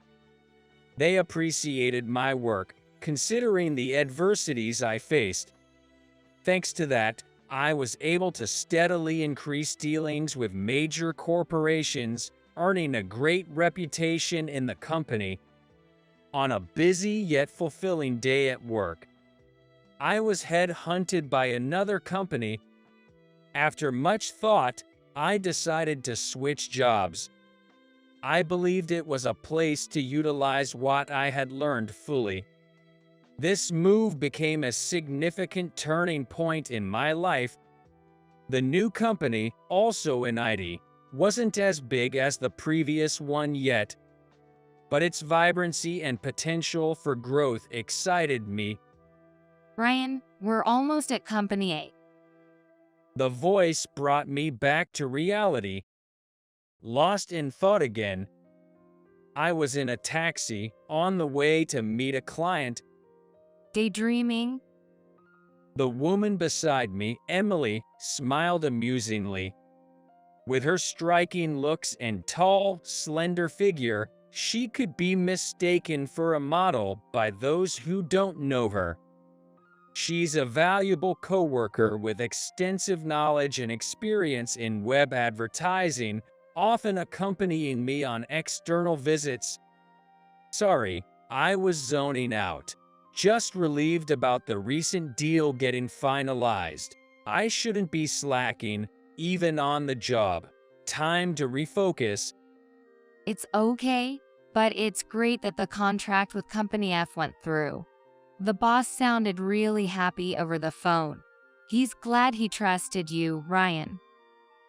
No, I still have a long way to go, but I'll continue to do my best to be of help to everyone.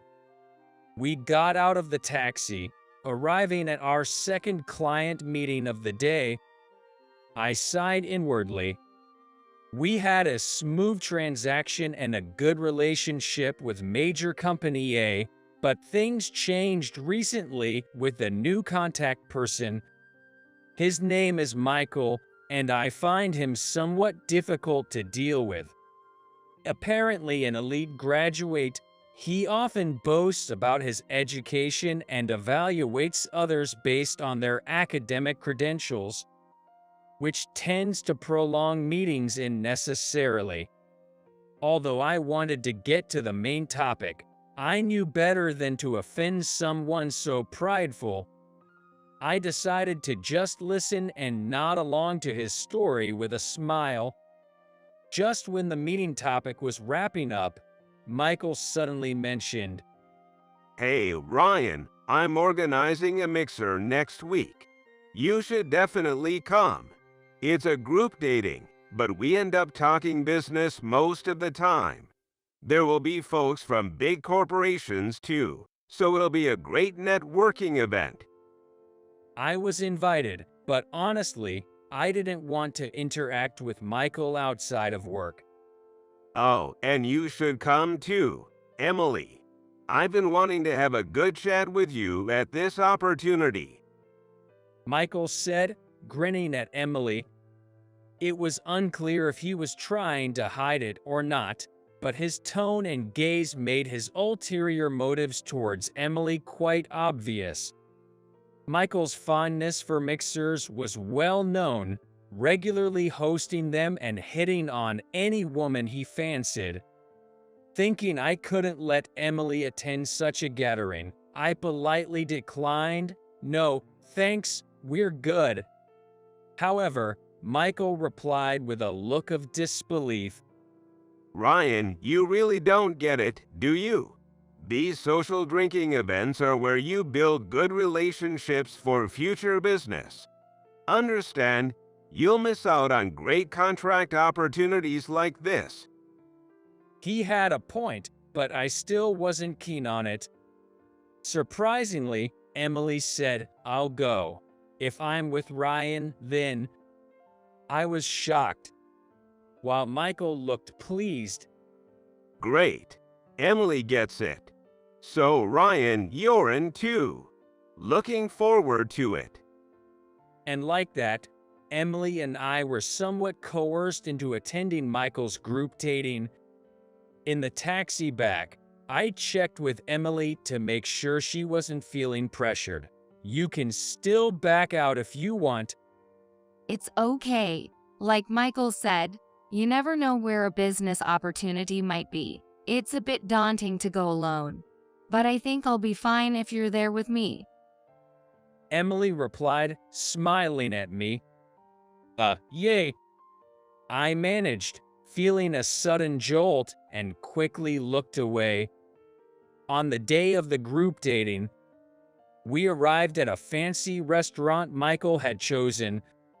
It was a stylish and serene place, and we were led to a private room where Michael and a few men and women were already seated. The women were all stunning, and the men were wearing expensive suits. It seemed like the guests were indeed from top-tier companies. Michael quickly became the center of attention. "I know the owner of this restaurant. He's also a grad from my alma mater, so we have great conversations." The women laughed in agreement. Certainly, it's easier when there's no educational gap. The men seemed to think agreeing with Michael was the right move, complimenting him. Pleased, Michael boasted more.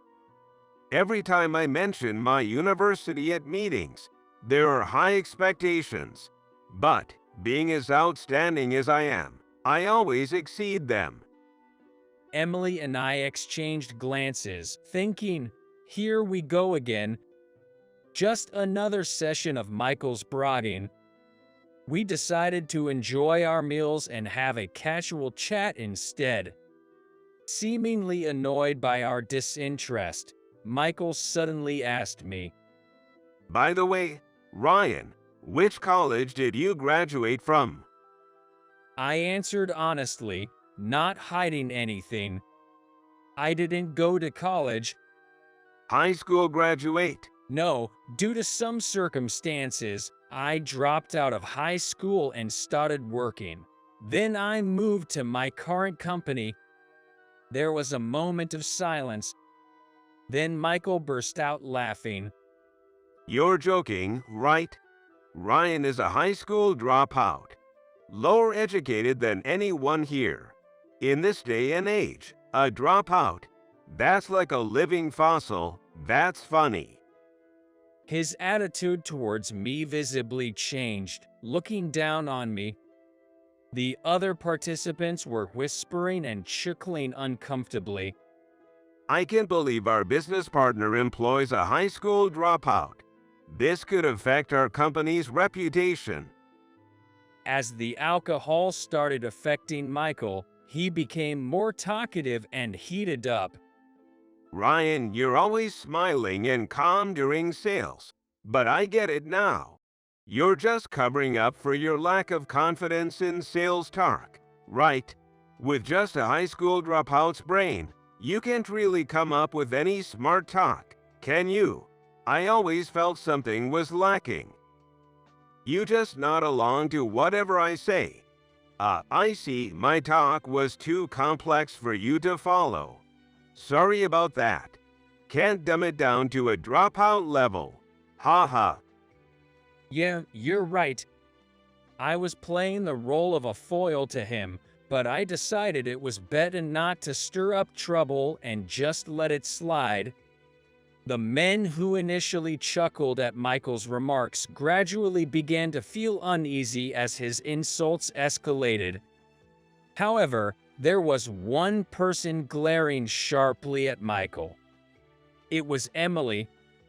I tried to signal to her with my eyes, "I'm fine, don't worry about me," but it was futile. Noticing Emily's gaze, Michael, misinterpreting it, smirked and turned to her.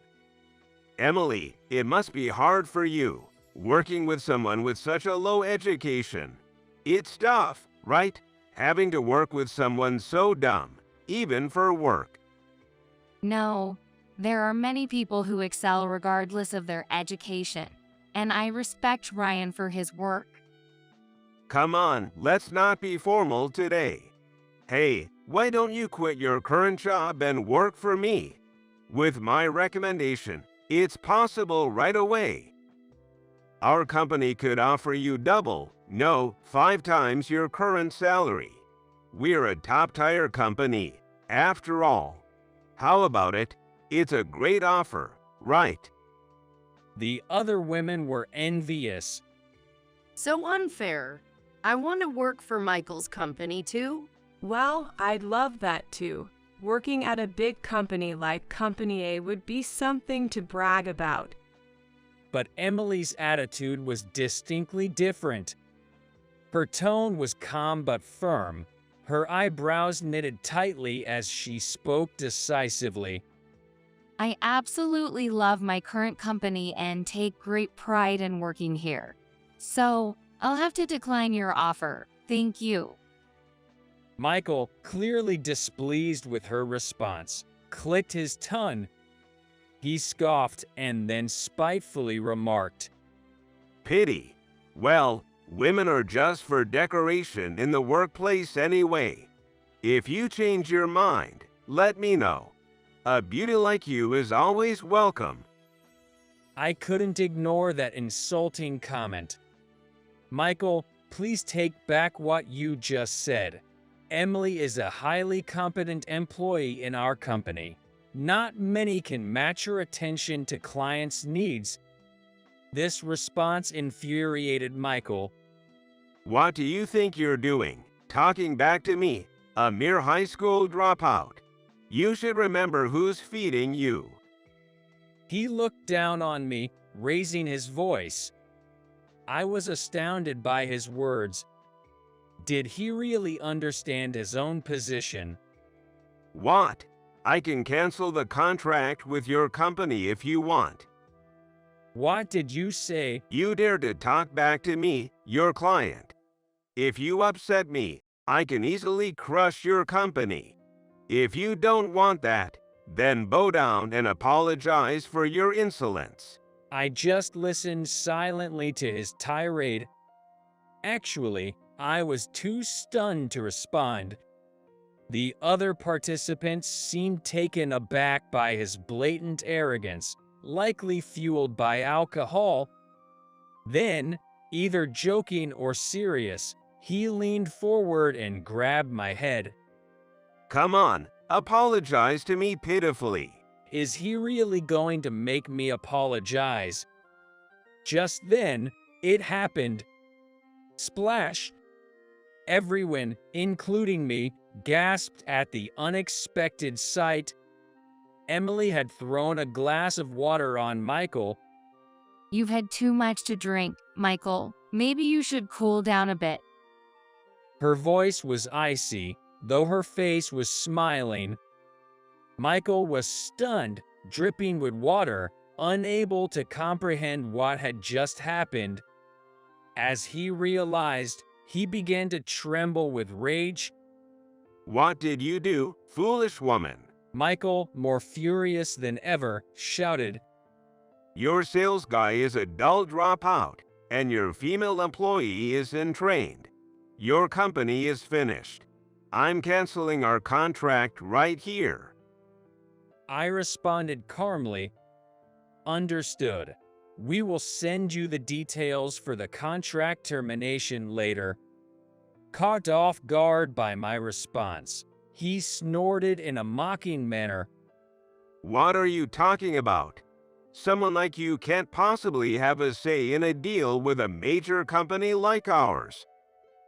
It seemed to him that I was just another salesperson without any real authority. As I was wondering how to explain, Ryan is the next president of our company, so he certainly has the authority to make decisions. Emily intervened in our conversation. This revelation shocked Michael and the other participants, who found it hard to believe. What? A low-educated high school dropout like him becoming the next president? That's unbelievable. You need to come up with a better joke than that. This is no joke. I thought it was common knowledge among the presidents and executives of our contract partners. Let's go back a bit. The reason I joined this company was that my younger brother asked me to join his firm. Actually, the company I'm currently working at is an IT advertising firm founded by my brother. After graduating from college, my brother joined a small business venture and then, 3 years later, established his own venture. His company grew rapidly in a short time, gaining some recognition in the industry. To further expand, he thought it was necessary to connect with major companies and approached me. You have connections with many top-tier companies like M&K, right? I want you to be the bridge between our company and these major firms.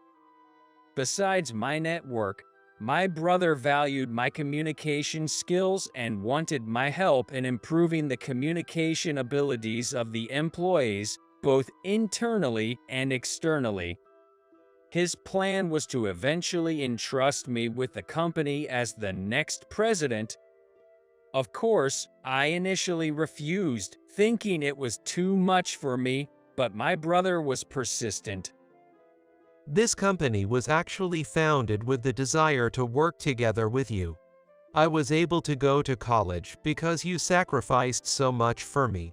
I really wanted to repay you.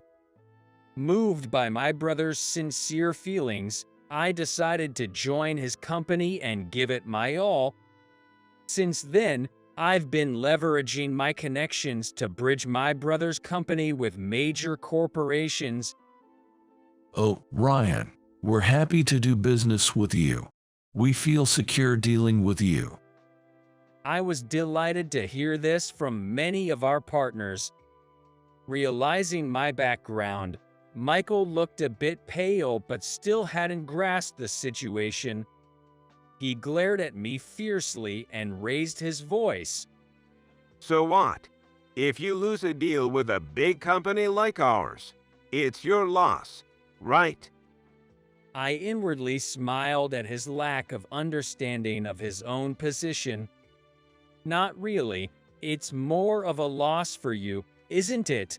Recently, your president Alex mentioned that the deal we are working on is a major project crucial for your company's future. Shocked and clearly rattled by this, I continued, "We were eager to help, but it's unfortunate. I'll report the suspension of our deal to my superiors.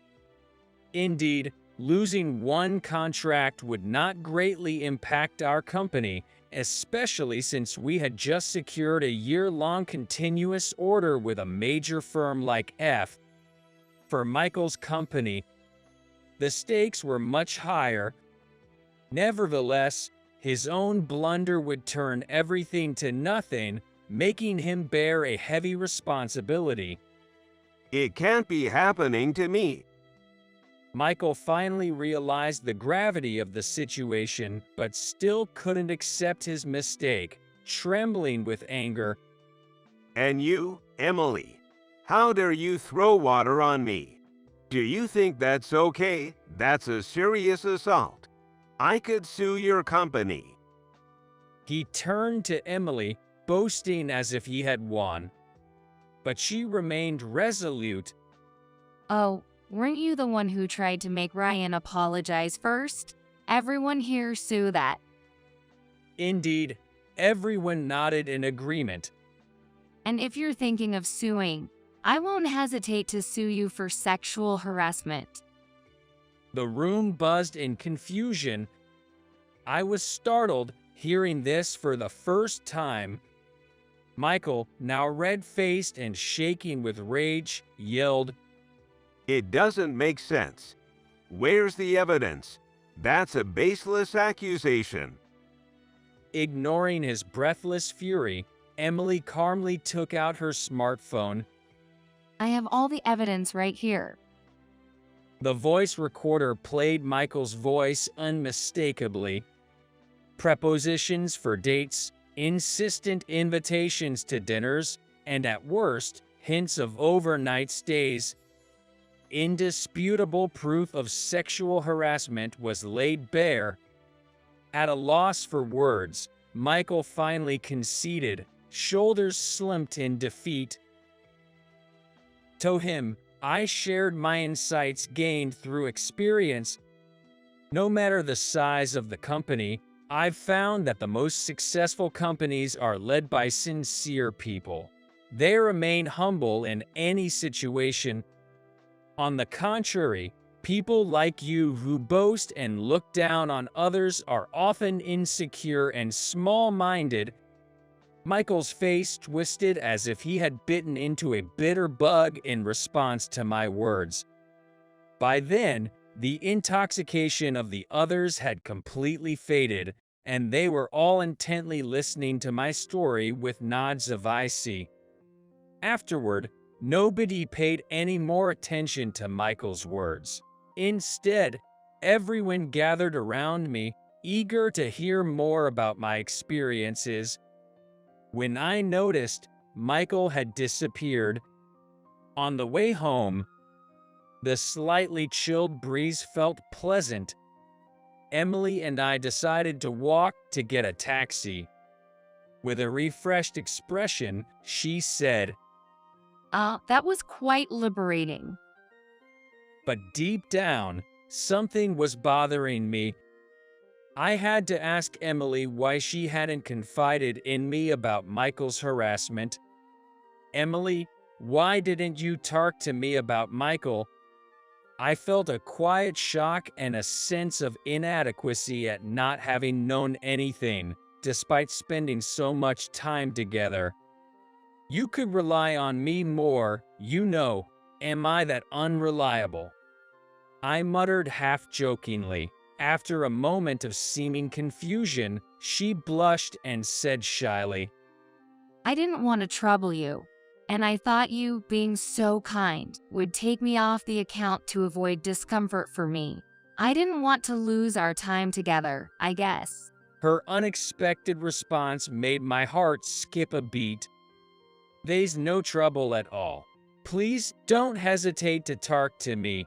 No, it's on me to become a supervisor who everyone can rely on," I said, somewhat hastily to hide my embarrassment.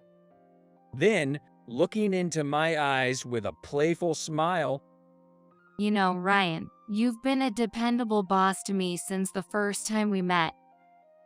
she whispered as if sharing a secret. Typically, I composed, couldn't help but blush at her words. The next day, I reported the incident with Michael to my brother, the president of our company. He understood immediately and seemed to be making calls to Company A. That evening, President Alex of Company A came in person, visibly upset, to apologize. As expected, they wanted to retract the suspension of our contract. Apparently, Michael had been a problem in their company for a while, with reports of sexual and verbal harassment, and they were already discussing his dismissal. Due to the recent uproar, he was suddenly transferred to a subcontracting company, essentially a demotion. President Alex, whom my brother and I respected for his character, requested one more chance, promising a sincere approach with a new representative. We decided to let bygones be bygones and continued the business relationship. 3 years later, I formally took over as president from my brother. Thanks to the team's efforts, our company continued to grow and prosper. Rumor had it that Michael couldn't adapt to his new workplace and resigned soon after. Apparently, his bad reputation was quite well known, and he received cold stares from those around him, making his work environment quite uncomfortable. His subsequent job search also didn't go well, and now he's reportedly working part-time at a convenience store. It seems that a sudden resignation from a major corporation led people to suspect he had caused some scandal in his previous job, resulting in difficulties getting hired elsewhere. He ended up working part-time at a convenience store, a shadow of his former self, occasionally getting scolded by the manager. As for me, Emily and I officially started dating after that night and eventually got married, becoming partners in both life and work. As a still new president, I always keep in mind the importance of sincerity. Regardless of position or environment, education is just one part of life experience and not a measure of a person. No matter how highly educated, no one follows a person lacking sincerity. What matters is the way a person is. I aim to continue learning without arrogance, boldly taking on challenges, and leading my team as such a leader. Hey, do you guys really think that's okay? Sales is all about numbers, damn it. Seriously, what the hell are you all doing? Especially, you there, Parker. I mean, come on, you've only 5 contracts this month. I'm sorry, but I closed 25 contracts last month. You're really incompetent, you know that. Seriously, a high school graduate is a whole different level. High school graduates are completely useless nowadays. Who even drops out of high school these days? Well, that's because there were circumstances that I had to. I don't care about your reasons. You were a bad boy or too dumb to even go to college, right? You're really embarrassing, you know that. Damn. I'm the one getting a severe scolding from the boss right now. I'm John Parker. I'm 35 years old. Last month, I closed a lot of contracts, but this month I haven't been able to close many. Our company's sales department is tough, with a boss who's like a strict drill sergeant, so it's always tense. The boss's shouts are always flying around, and when he gets irritated, he tears up sheets of copy paper. It's like an evil spirit possesses him. No, maybe he's actually a demon, so maybe we should get an exorcist. Anyway, when the boss's mood sours, he immediately takes it out on everyone. He was pretty harsh on me. As the boss Nelson said, I'm a high school graduate. Even though I only graduated from high school, there's a reason for it. And it's not like I was a bad boy or too dumb to get into college. I was rather serious and quiet, and I even had good grades. The simple reason I couldn't go to college was that my family was extremely poor. The level of poverty in my family was such that we were no longer living below the welfare level. We weren't actually receiving welfare, but watching programs about welfare on TV. I thought, whoa, we're better off than them. We were a family of 5, living with my parents and 3 children. But since it was difficult to have 3 proper meals a day, the children filled their stomachs with school lunches. Our meals at home were simple, just something like soup and bread. It feels like I've gone back several decades. There was a class at school where we experienced meals from the past. We ate a dish made of wheat flour and sweet potato vines, boiled together. Everyone said it wasn't tasty, but for me, it was a feast. From that moment on, I realized my family was different from everyone else's. Due to poverty, I couldn't even dream of going to college, so I had no choice but to work after graduating from high school. My parents aren't very well enough, so I can't let them work anymore. And I wanted to give my younger siblings a better life, so I wasn't ashamed to work after high school. But now that I've become a working adult, everyone around me at least has a college degree. And especially in our company, everyone has a college degree. In other words, I was the only high school graduate. Even though everyone else doesn't have good sales performance, the boss doesn't lecture them for 3 hours. It's just me who gets taken to a separate room and lectured for 3 hours. I thought if I could use that time for work, it would be more efficient, but if I said that, he'd get angry, so I kept quiet. One day, it was decided that our company's president would retire.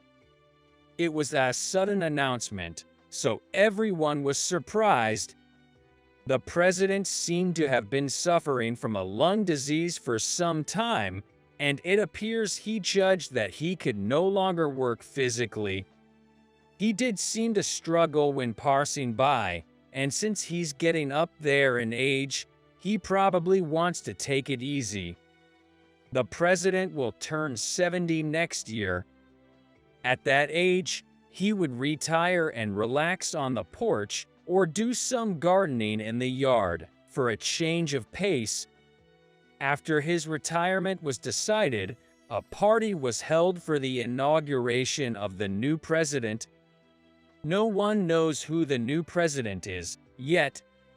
We'll find out at the venue, and everyone seems excited. Hey, what if the new boss is me? There's a chance, right? I'm talented, and it'd be a waste not to make me boss. I'm like a 1 in 1,000 level genius. I might even get promoted to president. Well, can't help it, I'm a genius, Yeah, I see. But it'll be a problem, huh? Then who will take over sales department? There aren't many people who can work like me, And there are problem children too, like you, Parker. Me? Am I the problem?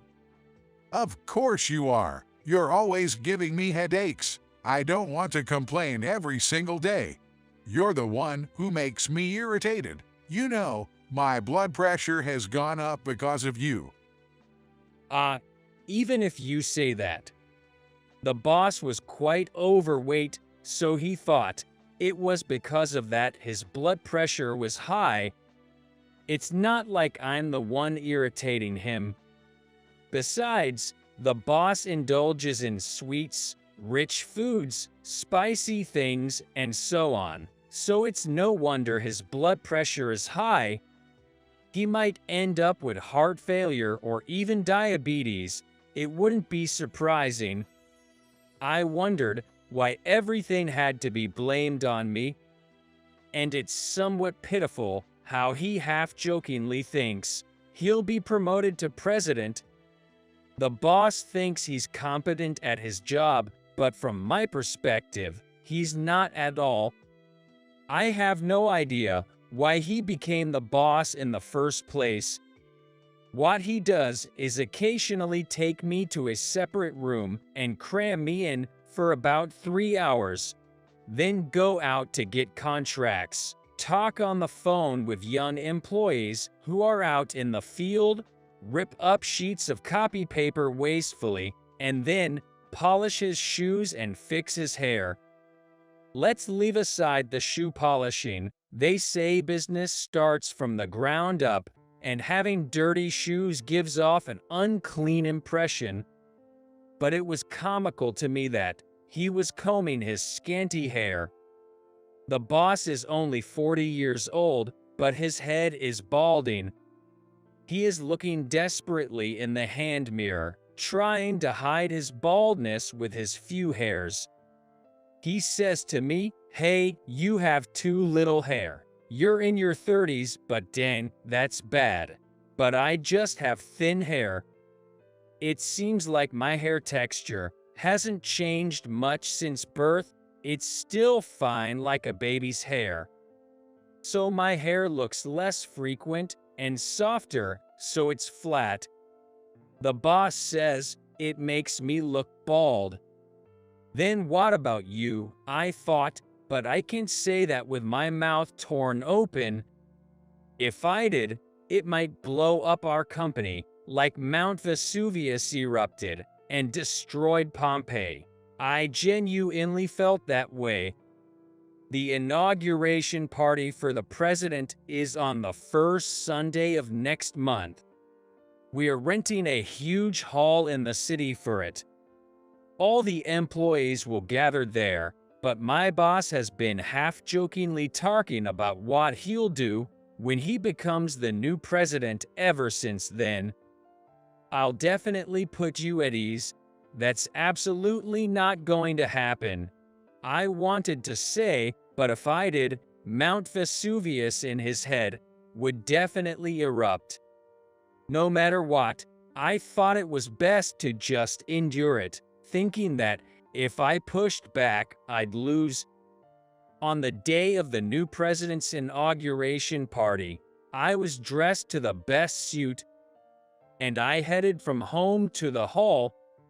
Since I had plenty of time, I killed time at a Starbucks near the venue. I had spread out some documents, so I looked like a capable businessman.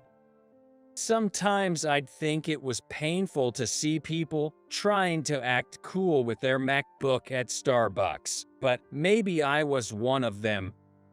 However, on that day in particular, I was filled with a strange sense of excitement.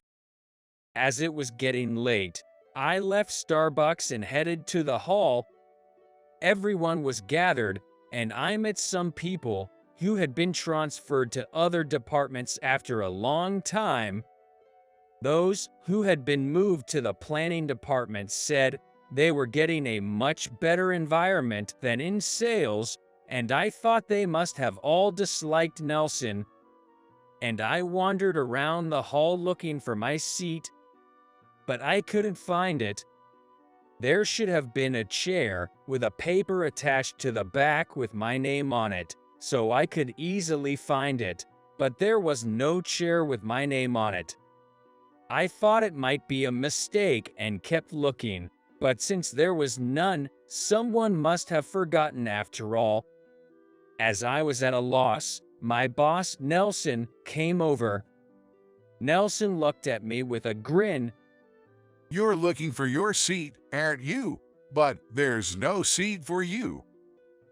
Wait, hold on. What do you mean by that? I'm telling you, there's no seat for you. We don't need someone with a low education level here. Everyone is a college graduate, so having a high school graduate like you would be weird, right? You're out of place with your low education, so go home. Oh, I see. Got it. Then I'll leave. Since you're nothing to do at home, go to the office and do some work, and make sure to clean everyone's desks.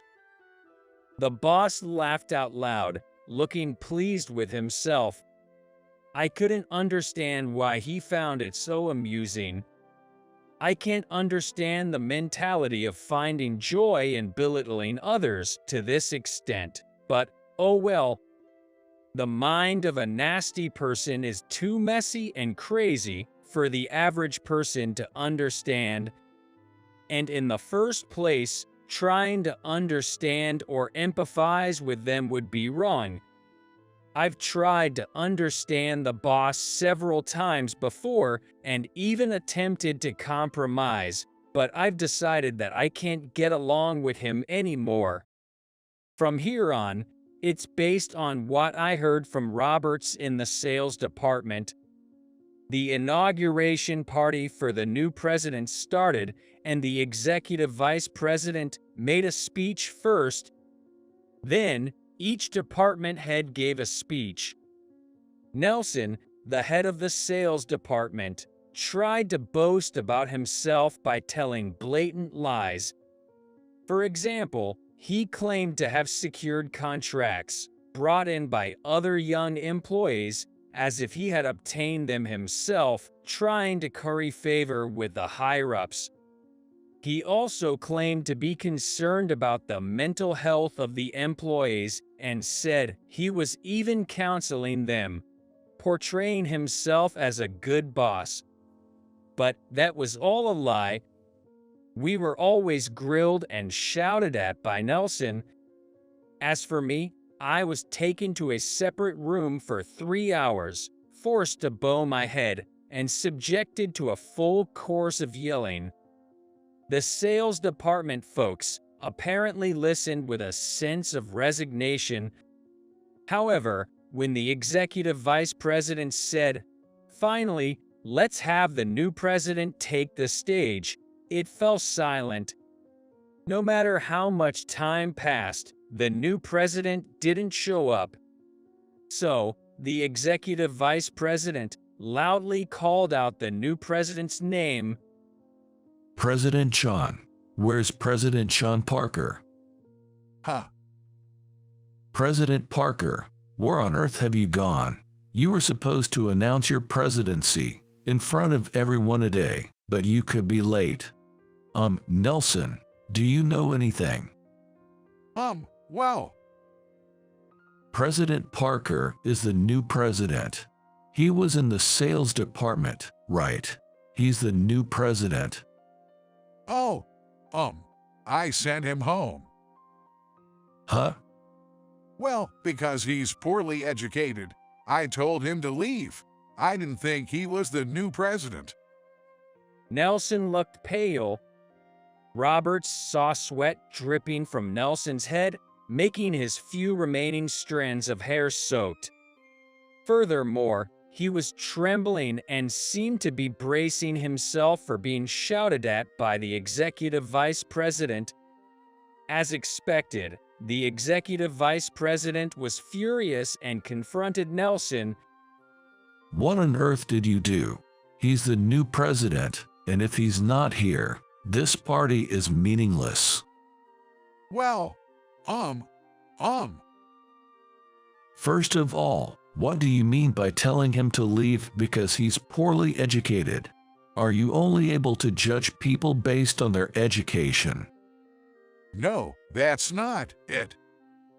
However, that sales department folks snitched on the executive vice president about how Nelson always criticized and bullied me for my education. And then, the executive vice president was furious. I see. So, Nelson, you are someone who can only see people based on their education. No, that's not it. Do you really think high school graduates are at the bottom?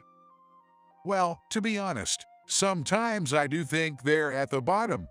I mean, high school graduates are either dumb or delinquents, right? Is that so? So, did you think I was at the bottom too? What? Actually, I'm also a high school graduate. My family was poor, so I couldn't afford to go to college. Maybe I could have gone to college if I had tried various means, but I didn't want to go to college if it meant causing trouble or worry for my parents. I really respect you, Executive Vice President. You have a great record coming from the sales department, and you're even implementing advanced initiatives for safety education within the company. I think you're a very admirable person. So, Then, how am I different from President Parker? it's nothing. I also learned for the first time at that moment that the executive vice president was also a high school graduate. I had always assumed he was a college graduate. When we had a hobby conversation before, he said he liked reading, but he said he liked genres of books that I couldn't understand. It is a philosophy book. He mentioned Sartre and Foucault, but I had no idea what he was talking about. He explained a little, but it was too difficult, and I mostly forgot it. So I had just assumed he was a smart person who graduated from the literature department or something. But it seems the executive vice president's family was also quite poor, and he couldn't go to a college either. I reflected on the fact that I had been judging people based on preconceptions. I wasn't necessarily belittling people based on preconceptions, but it's true that it's important to see through to the essence of people. Especially if I were to become the new president, it would be even more crucial. Nevertheless, I doubt Nelson ever imagined I would become the new president. Upon learning that I was the one who would become the new president, it seemed like everyone was looking at him with suspicion. Roberts from the sales department seemed to be smirking as he watched. By the way, Roberts is a college graduate, but he's a good guy who gets along well with me. It's not like everyone in the sales department hated me just because I only graduated from high school. If anything, everyone in the sales department seemed to dislike Nelson. That's because, as I mentioned earlier, he's like a strict drill sergeant. Among them, he was particularly tough on me, but Roberts was the one who got yelled at after me, so we comforted each other at the bar. Nelson ended up being looked at with suspicion by everyone. He never thought things would turn out like this just because he insulted me and sent me away for being poorly educated. The party ended abruptly, and it seems the executive vice president went home angry. I grinned as I listened to the phone call from Roberts. Oh, I see. Thanks. Nelson probably never expected things to turn out like this. Anyway, you are the president. I can't even speak casually anymore. Gotta use honorifics. If it's a private conversation, you can use casual language. After all, we hang out together on holidays, right? Thanks, but now it's about company matters, so I'll use honorifics from now on. How could you be the new president? Sure, the number of contracts before was impressive, but Nelson said it was terrible the other day. Then I'll speak honorifically too. Oh, that thing. Well, there's a reason for it. What's the reason? Did something sketchy happen in the deal? No way, it's not like that. Actually, I secured a contract with NASA. What? NASA? Yes, you know how we develop and sell parts for airplanes. Right. Well, that NASA finally said they wanted our company's parts. When Nelson first received an inquiry email, he thought it was a prank. He apparently thought there was no way the real NASA would inquire. So, he was planning to just ignore it. But I was convinced it was the real NASA. So, I secretly went ahead with the business. Wait, was it for that reason that you went on a business trip the other day? Yeah, Nelson didn't know about that. He happened to be on a business trip at the same time. So, there's no way he could have known that I was consulting in NASA. But, could you understand the technical terms of science? I mean, no offense, but you're only graduated from high school, right? Oh, actually, my parents were that kind of scientist. Huh? Well, my father and mother specialize in the space field. What? Seriously? I didn't know that. Oh, sorry, I forgot to use honorifics. No, let's just talk normally. It's bothersome. Right. Nobody is listening anyway. Hey, why didn't you tell me that before? Nah, nobody bothers to say what their parents do, right? You don't say your parents are nurses or movie directors unless somebody asks you. Yo, I guess you're right. Well, you know, since I was a kid, hearing about space science and reading books helped. That's awesome.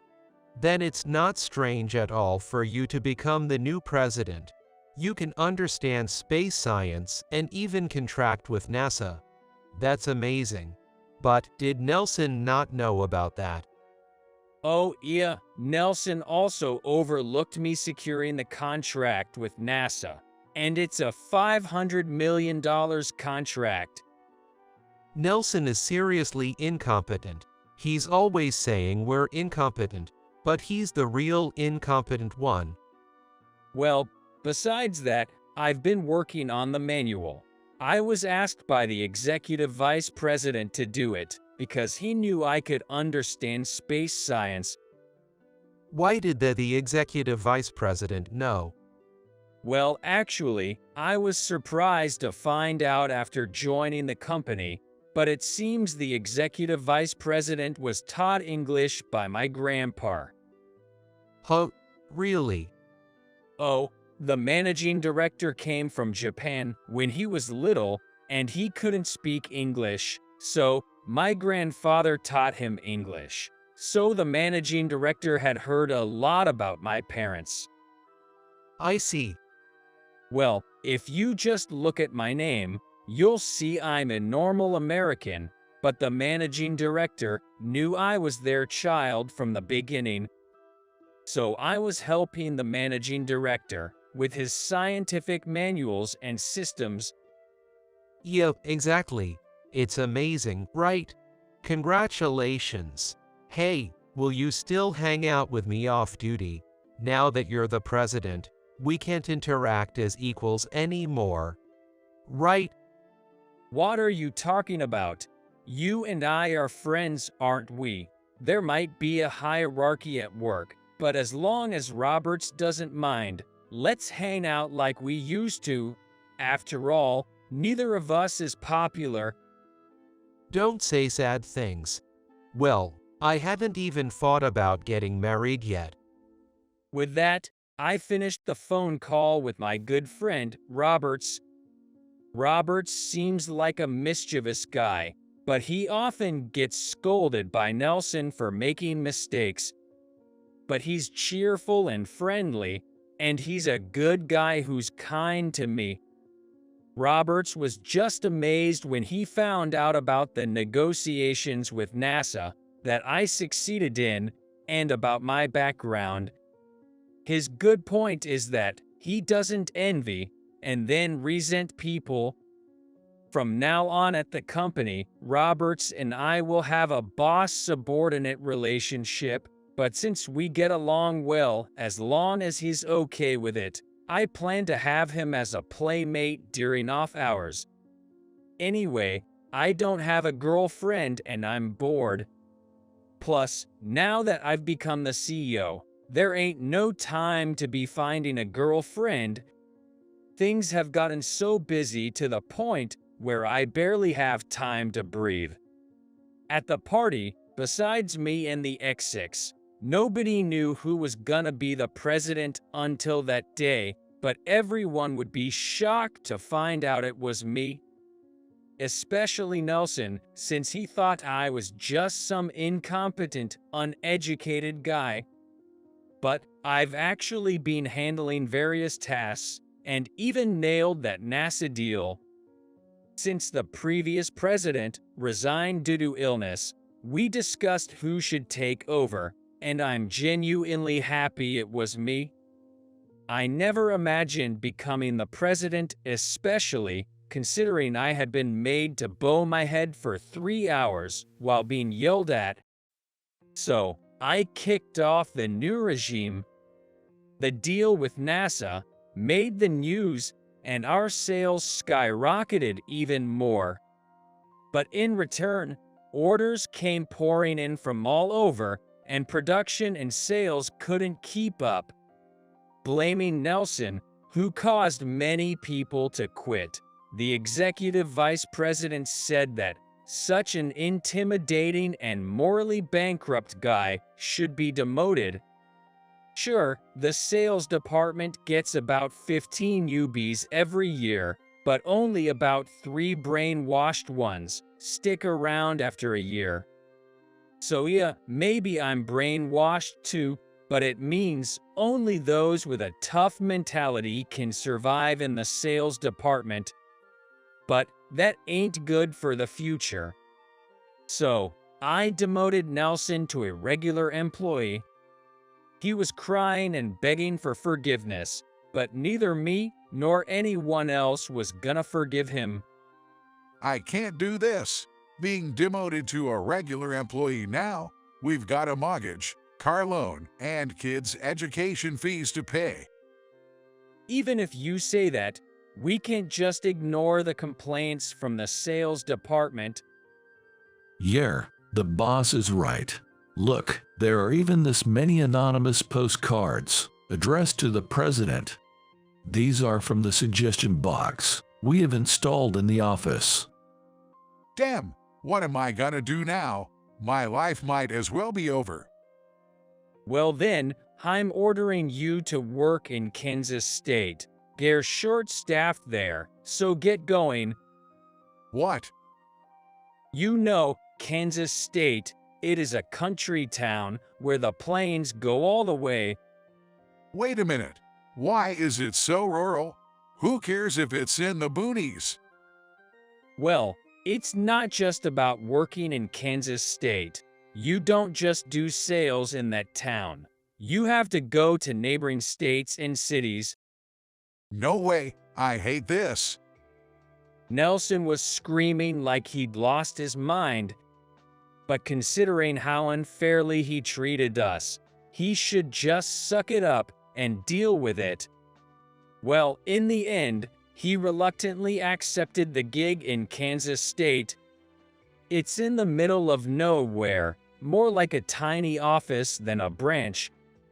Just recently, 2 female sales reps at that branch quit for child care and elder care reasons, so he had to go and fill in the gaps.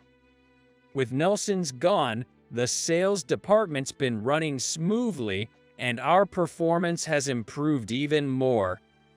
but we need to hire more people to keep up with production and sales. So I decided to hold an orientation to attract some top-notch talent. Of course, by top-notch, I don't mean just book smarts. It could be someone with a certification or even someone who's great at communication, even without a degree. We had folks show up for the orientation, not just young folks, but also young foreigners who want to work in the US. They studied English and culture at schools and colleges back home, so they probably know about American companies. Some jobs can be done with simple tasks, even if their English is not very good. I suggested to the young man, who could not speak English very well, that he should work in the factory. Turns out, he came from a poor country and has been hopping from job to job. He had a work visa and had been working in the US, but he got fired for not being able to use honorifics or write proper sentences. When I showed him the English manual I made, he read it with great interest. He was really interested and said he'd love to work here. I wanted to hire him, so I told him to come for the job interview. Then, several other folks showed up for our hiring test. It was pretty sudden, so I know HR must have been scrambling, but later on, I'll treat everyone to a fancy dinner at a top-notch restaurant. I begged them. HR folks were like, "Yay, the boss is so generous, and we'll do our best," and they scrambled to get everything ready for the test. There was even a young guy there who struggled with English. He looked a bit nervous and kept looking around. He came to apply for a position in the department that handles light assembly work at the factory, so we gave him a simple assembly test. Turns out, he put together the parts in no time flat. When I asked him in English, he said he used to work in a factory back in his home country and told me in broken English. In the English writing test, he scored full marks. Since his homeland also has English as an official language, it's natural for him to be proficient in English. With manuals available, even if he struggles with English, he should be able to handle his duties somehow. During the interview, I asked questions in English, and he responded with a lot of enthusiasm. So, I decided to hire him. In the end, we ended up hiring 500 people across all departments. We don't usually conduct such large-scale hiring event for new graduates, but if we don't do this, our future operations will suffer. The 500 newly hired individuals include second career professionals, mid-career hires, and foreigners, but they all have some skills or aspirations. I trust them and have started delegating tasks to them, one after another. Of course, my workload has inevitably increased, and I find myself working tirelessly, day and night. However, thanks to that, our company was able to secure contracts with renowned companies worldwide. I'm glad we made you the president. You're truly remarkable, President Parker. Oh, it's just a stroke of luck. But you know, luck is part of ability, right? And everyone we hired is so hardworking and talented. We need to work even harder ourselves from now on. You're right. We need to set a good example. At that moment, Robert stashed over. I froze, thinking there might be some trouble, but that wasn't the case. Listen, we've received an order from the U.S. Department of Defense. Huh. What did you say? It's a whopping $400 million. Way to go, Roberts. That's amazing. Isn't that incredible? What did you do? Well, remember those materials President Parker made for NASA? I tweaked them a bit and made them for the US Department of Defense. And I happened to have a chance to go drinking with someone from the US Department of Defense, so I asked if they'd like to see a presentation, and they took the bait.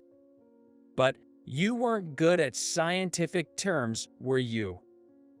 Well, I wanted to be like President Parker, so I studied hard.